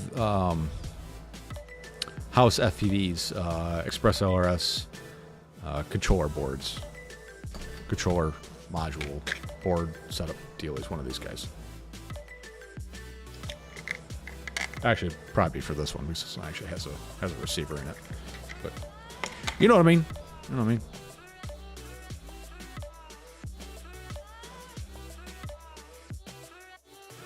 The way the Beetle making the amp draw on the motors so low gets you away. The weight of the Beetle making the amp draw the motors so low lets you get away with running a 270 milliamp pH 200 battery. Yeah. Apollyon, how you doing, man? It's been a while. Hope you're doing well. Loving the pictures of the new house. Do you think the clarity of HD would help get people into the hobby, or does the weight make it harder to fly? Both. I did a flight demonstration for the University of Southern Alabama 2 years ago, and I did it with analog, and everybody was just like, really? This is what you're looking at? I'm like, but, you know, the HD cam, you know, yeah, whatever. This last year I did it with DJI, and everybody was like, holy shit, this is awesome. So I think the simplicity and the clarity of digital would be more enticing to a lot of people, and especially DJI, because it's very just push a button, push another button, and it works type thing. But it does add cost and weight to the system. On larger quads, like 3-inch and up, the weight penalties aren't nearly as obvious as it is on something where 10 grams is a huge difference. It's 50% of the weight of the quad by adding another 10 grams to it. Mr. Bergman, he's game. All right, we'll get you on the wheel. But I think digital is here to stay. Analog will always have its place. Analog will always be available because it's cheap, light, and easy, and it's acceptable for basically every situation for the most part. The DJI stuff is great for a lot of cinematic, or a lot of situations where analog transmission has a hard time, like especially when you're running the air unit, because it's using 2 antennas. It really helps with a lot of multipathing, like trying to fly inside like a metal building. I usually get better reception. The Mobile's better efficiency, hate pressure, how bad it kills cells. It's so light, it's not that hard on cells, Brandon. My Mob 60 is only 24 grams with GenFan tri-blades. Solid PCH. The other analog whips are around 23 grams. Helps. Not competitive. Just in it for fun. Yeah, if you're just in it for fun, go with digital. But like this one is significantly lighter than this one. Significantly lighter. And it you can tell it when you fly, like instantly taking off. Like this one is like, this is a race car. This is a dump truck.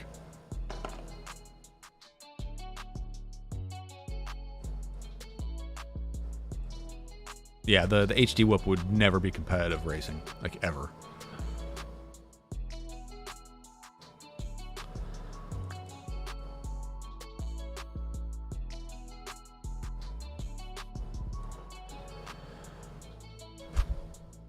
Let's see. Oh, Brandon, he said the ICM had to work well and tune for them, but identical quad builds and different gyros.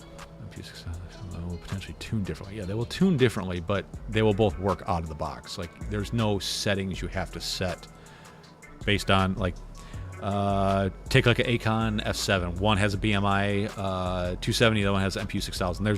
The differences are transparent to the end user until you start tuning. Like, you don't have to set Betaflight. Oh yeah, this one's using a ICM or a BMI 270 versus a MPU 6000. That's what I was getting at. I don't know if that was the question, but that's kind of what I meant by it. Learned that with a Mmu 7 HD 1S, it would arm, but stopped instantly. Figured out there was a different diff for the BMI 27 once applied, it flew. Oh, okay.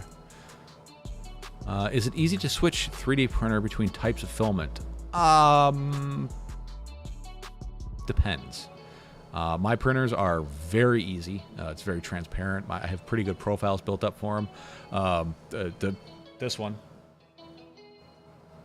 the Prusa actually has a multi-material unit, so it actually has 5 different materials sitting on it, and it just feeds them based on what I select.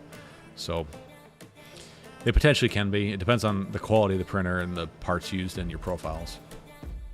It was actually physically loading filament. It's pretty much the same.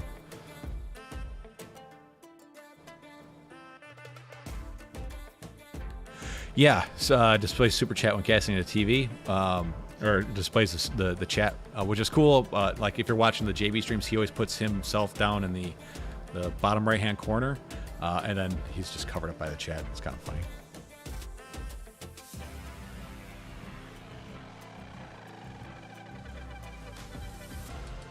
Does Mmu work with TPU? Yes, it does. You'll see a lot of things that say it doesn't. It took some work to get it to work, but it absolutely does. All right, it's 11:45. We are going to move on to the Super Chat giveaway here. Here is the wheel. Please, if you've entered on it, make sure your name's on there enough times, or incorrectly. I do make mistakes. I think I got it right. First layer can be tricky between materials, but once you get it tuned, it works great. I'll be honest with the Prusa, it's like it prints the same versus like TPU, PLA, PETG, ABS, ASA. It just frickin' works.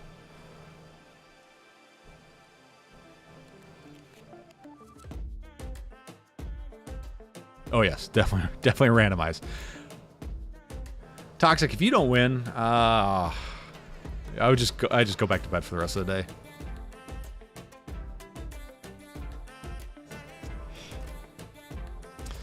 But yeah, we'll give this a spin here in a minute. Just give everybody a chance to make sure they're on there the correct amount of times. I don't think he needs luck. Well, yeah, maybe a little bit. It starts when you need him to screw everything up.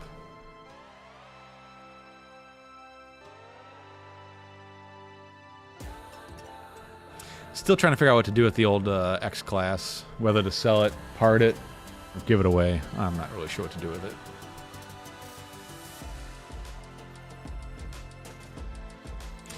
Are you liking the 3D printer that you built, or have you just gone back to the Prusa? I use both equally. I found that the Voron prints TPU better than the Prusa does, and faster. The issue I have with the Voron is it's very inconsistent.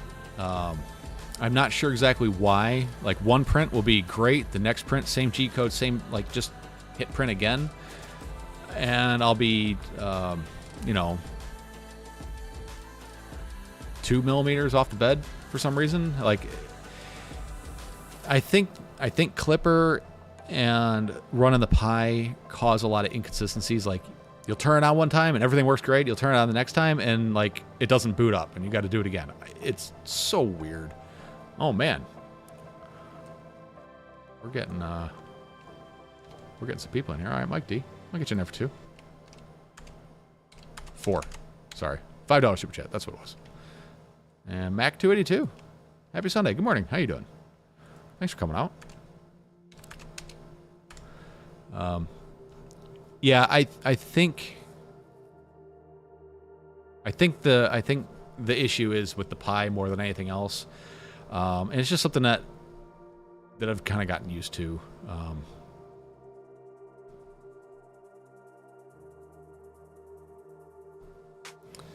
I've changed out all the fans on the Voron for Noctua fans because it sounded like a jet running in the background. It was just so stupid loud. The thing's silent now. Print's fast, print's clean. Print's really clean. Print's TPU just fine. I mean, really well. It doesn't do PLA worth of shit, which is weird. But I've also changed out to a Revo. Can you make one of mine a spin again? Absolutely. We can do that, Mike D.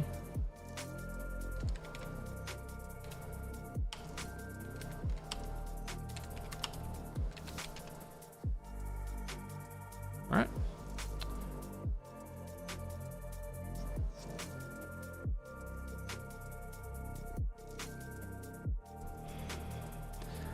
Okay. All right. If you're not on there, it's too late. Here we go. Let's shuffle this thing up. All right. Somebody give me a time between 10 and 60.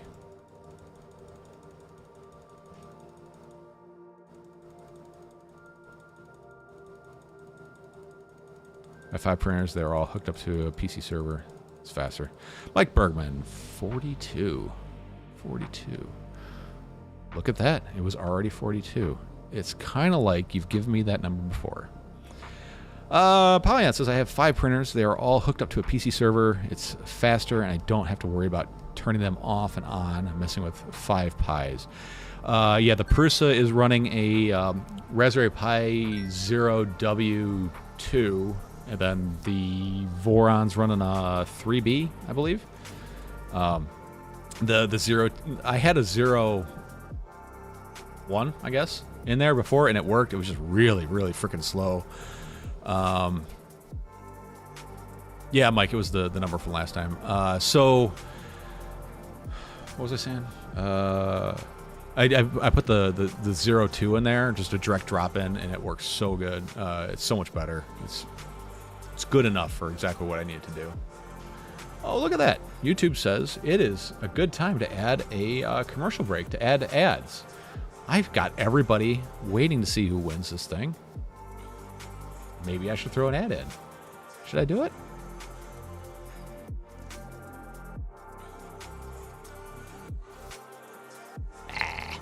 Nah, I'm not going to do it. Oh, God, I should totally do it. I should spin the wheel and then put an ad in.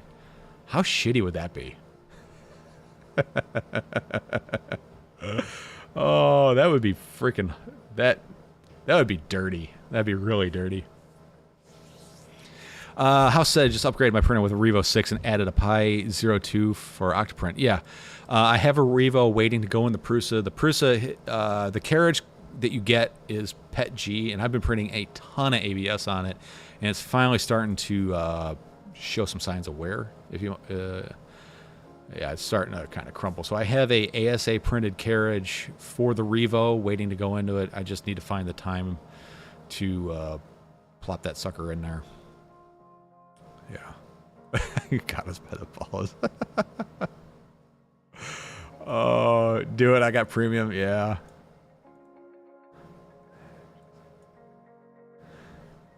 All right.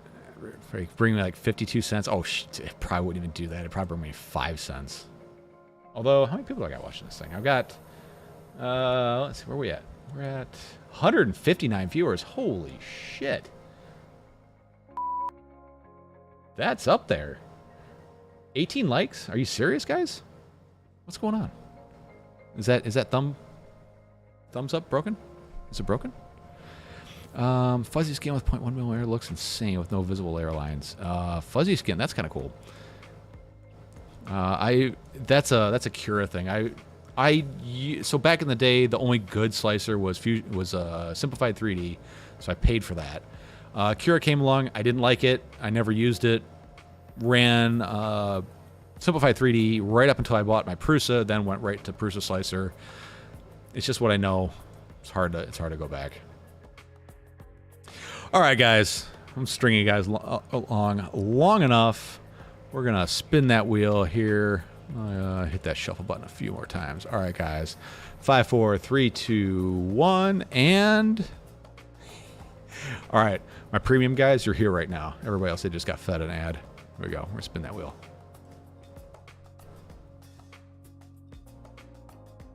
I wish Simplified 3D would update. Like, they've been promising an update for like 3 years, but I'm pretty sure that slicer's dead. There's no way you could charge for a slicer at this time.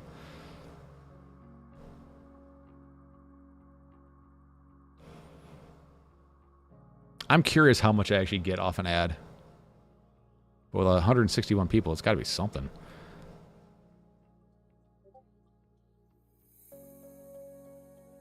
Ooh, is it gonna be toxic, or is it gonna be Mac 282? Where's it gonna go?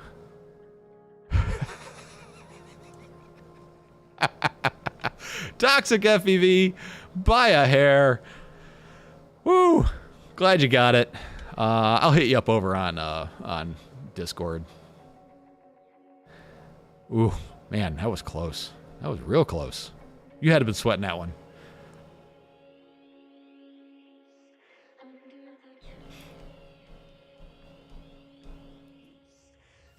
Oh, shit.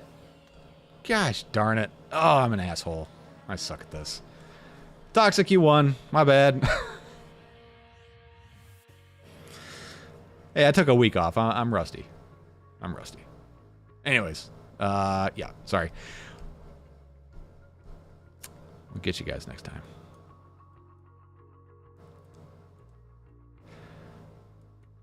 Yeah, that was close. That was very close. It's very close. All right. Well, congratulations, Toxic. I'll hit you up over on, it was rigged. It's always rigged. If It Starts was here, It Starts would have won. I don't know why. He always does. Oh, man. Get some PVC so you can get your race go on. Michael D. Got to respond now. What are we talking about?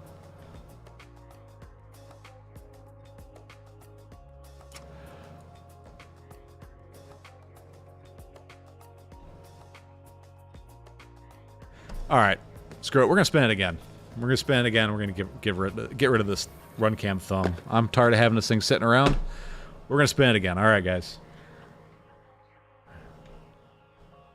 Toxic. I think it's only fair that I remove one of your entries from here.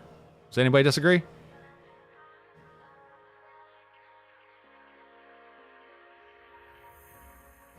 All right, I'm gonna pull one of your entries out of there. Let's spin it for the thumb. And I am going to... Toxic, I assume you wanted the whoop. Let me know if you want the whoop, because I'm about to give away something else.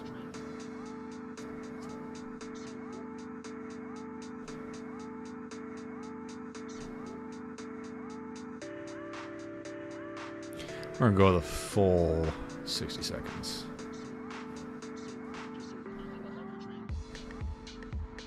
Yeah, let me hit up Toxic here on the side. What am I doing?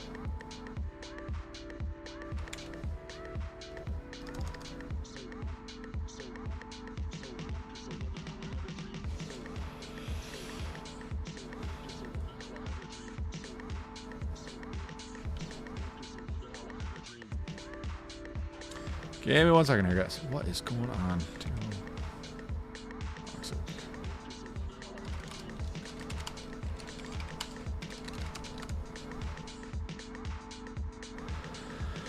All right. $5 is like a teaspoon of gasoline. No shit. I bought 5 gallons of gas. It cost me $50. It was ridiculous. Diesel's expensive too. Like, all my vehicles are diesel. All right. Toxic says he's taking the whoop. All right, guys. We'll spin this thing again. And this will be for the run cam thumb. I'm not going to throw ad break at you this time. Or will I? No, I won't. I felt shitty about that. Not that shitty, but kind of shitty.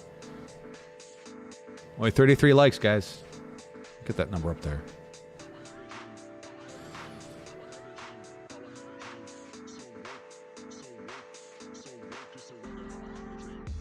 Get more gas stolen out of it. Yeah, no kid. Times are rough. Times are real rough.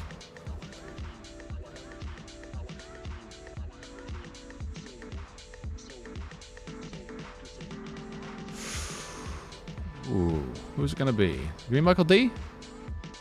I think think it's gonna be Michael D. Oh god, it's got some steam on it.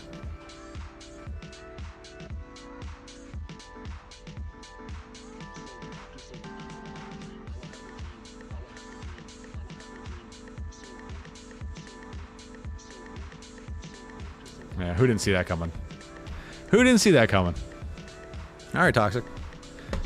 Makes my life easier. Makes my life a lot easier. Rigged. Yeah, kinda. Not really. Congratulations, Toxic. 2 in a row.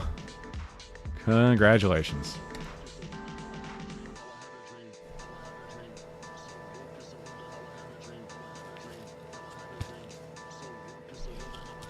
You see, I'm kind of bored today.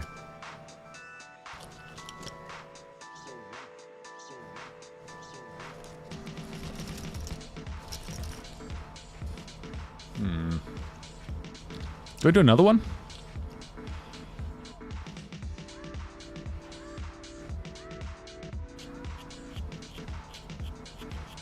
Mike Bregman, yeah. To be fair, yeah, he's prior. Yeah. Other than Prusa official, do you know where I can get a replacement filament sensor for the Mark 3S? I think there's a couple companies that locally that stock them, but I think when I did it, I had to buy one from Prusa. Actually, no, I didn't buy one because I had to replace it. I bought the Mark 3S Plus upgrade kit, which came with the Super Pinda.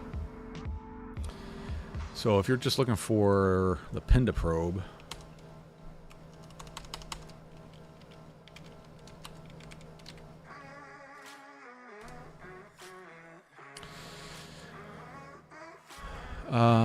it looks like there's some Philistruder. That's where I would go to. Philistruder. I think they carry genuine.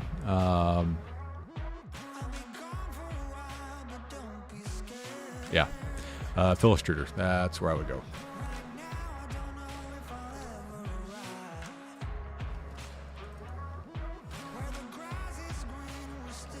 Oh, all right. Well, that's not gonna work. But yeah, go to Philistruder.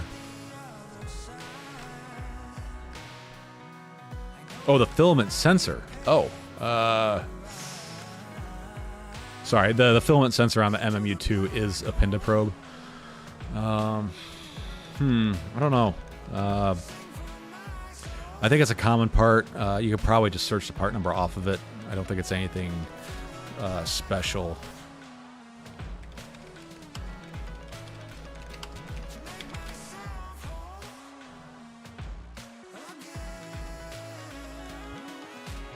But it might be made to their dimensions. Here you go.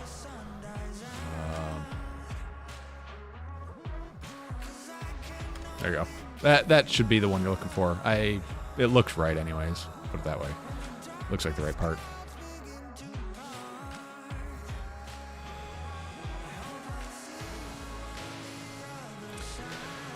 Oh, all right.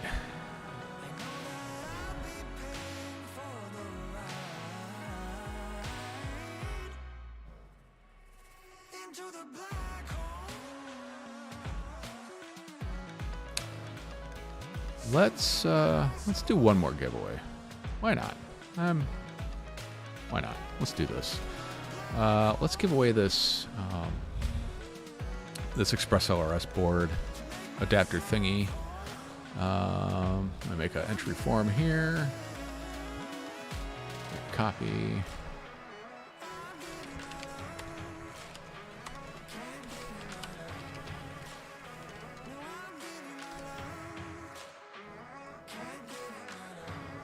Let's see, July.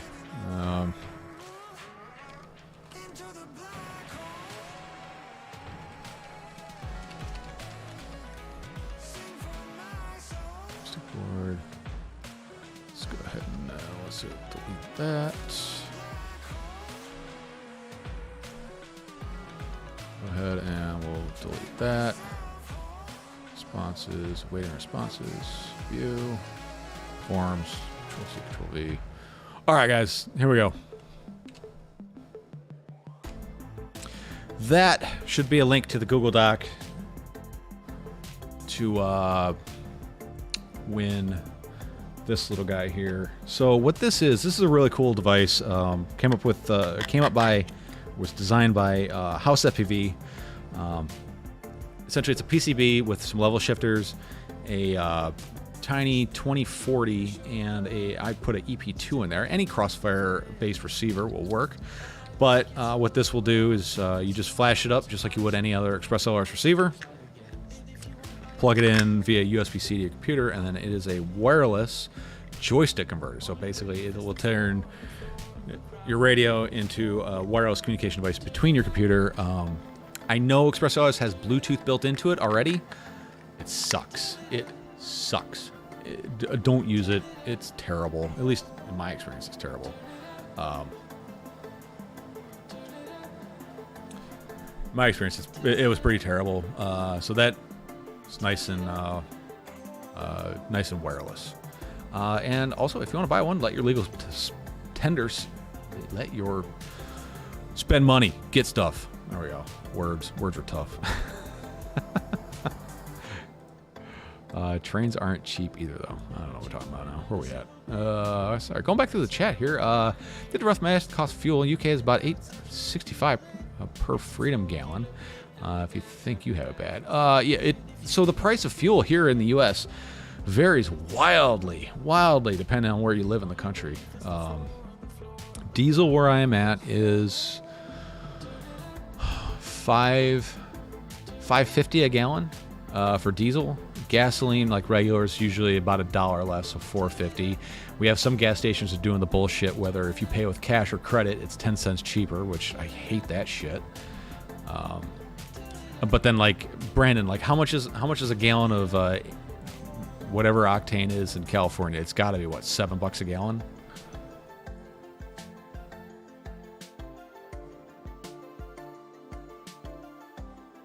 Yeah, USB is lame. USB is super lame. Yeah.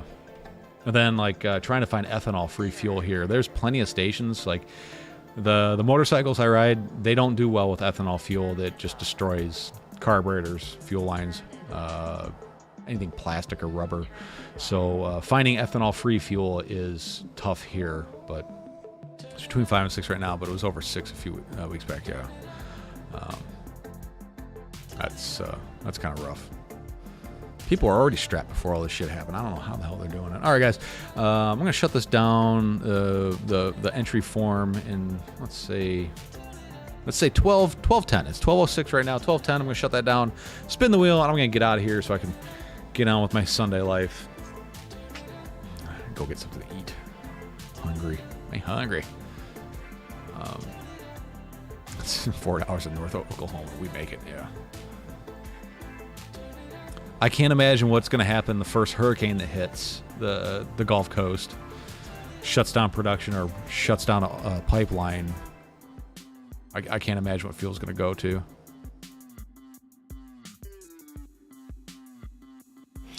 I would ride my motorcycle to work more often, but literally my car gets the same fuel economy as my motorcycle does. I'm driving an old diesel 5-speed Jetta. I get 45 miles a gallon in that thing, and I get about the same on the motorcycle. But miles per mile, the motorcycle's better. I was always surprised at how poor the fuel economy was in Subarus. I figured it would be better. There are people roaming the streets with gas cans and siphon hoses a month ago. Ugh. Time to start stocking up on locking gas caps again.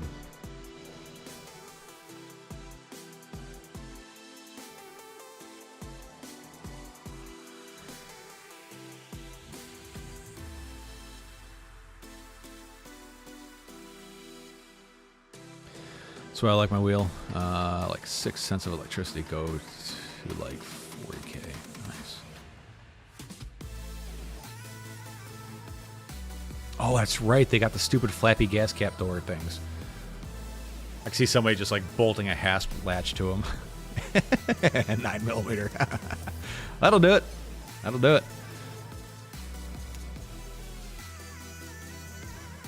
Yeah, so there's a bunch of people that I work with that have electric bikes and electric cars, and they're like, oh, yeah, it costs me nothing. I charge at work. I'm like, that's kind of shitty, you know?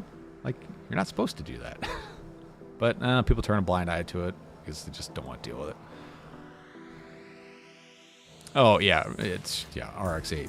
Yeah, that's miles per mile. That's how you do that one.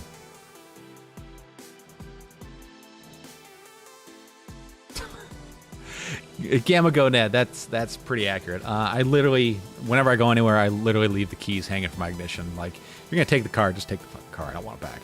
I don't want broken windows. I don't want torn tunnel. Just take the damn thing. I got insurance for a reason. Plus, I can't lose my keys. Yeah, a lot of employers here. I think if places wanted to support the EVification of people, they need to support it by providing charging stations at work. I mean, at least it would mean that they were more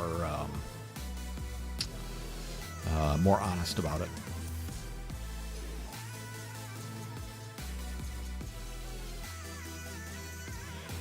All my cars, Brandon, I kept the same logic with my cars, but it was only because I didn't know if they were going to run another 100 miles.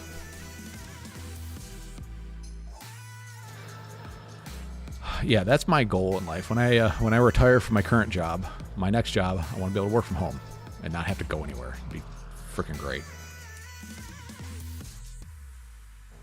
No more free... Oh, really? North Carolina passing the law. No more free charging stations unless they also offer free gas. Interesting.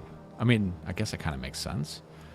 But then again, you also had the Carolina squat, so no one can really take anything there seriously anyways. Morton, I used to leave my car unlocked when I lived on campus. Better to not break my window to find nothing in my car worth taking. Yeah, exactly. All right, guys. If you guys haven't gotten the link for the ELRS thingy, there it is. I'll give you like another couple seconds.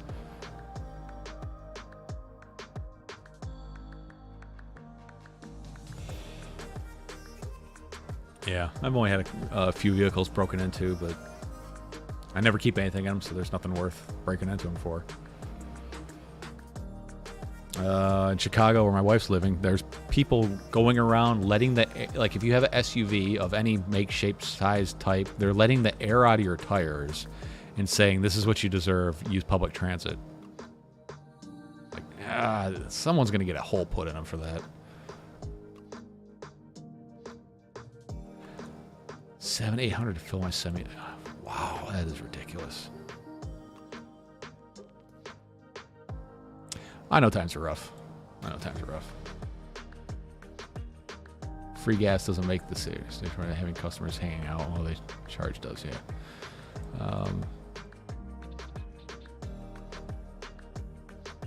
Mail.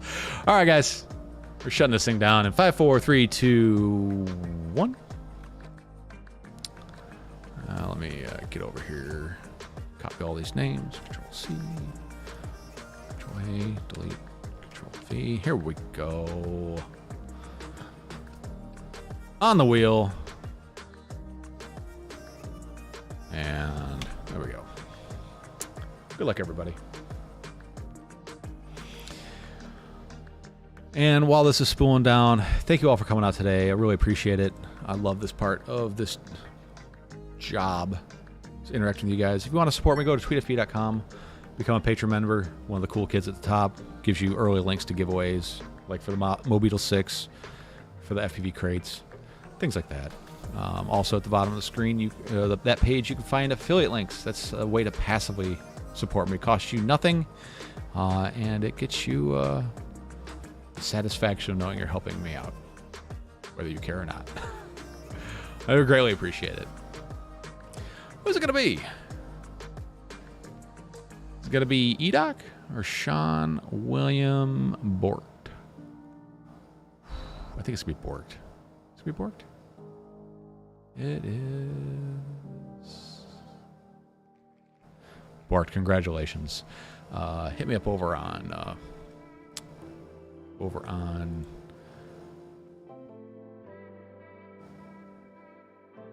hit me up over on the thing with the stuff, Discord or email, whatever you want to do. All right, guys. That's it for me today. Well, you don't tell them you leave the keys in the car. We've all seen that, Seinfeld. We know you don't leave the keys in the car.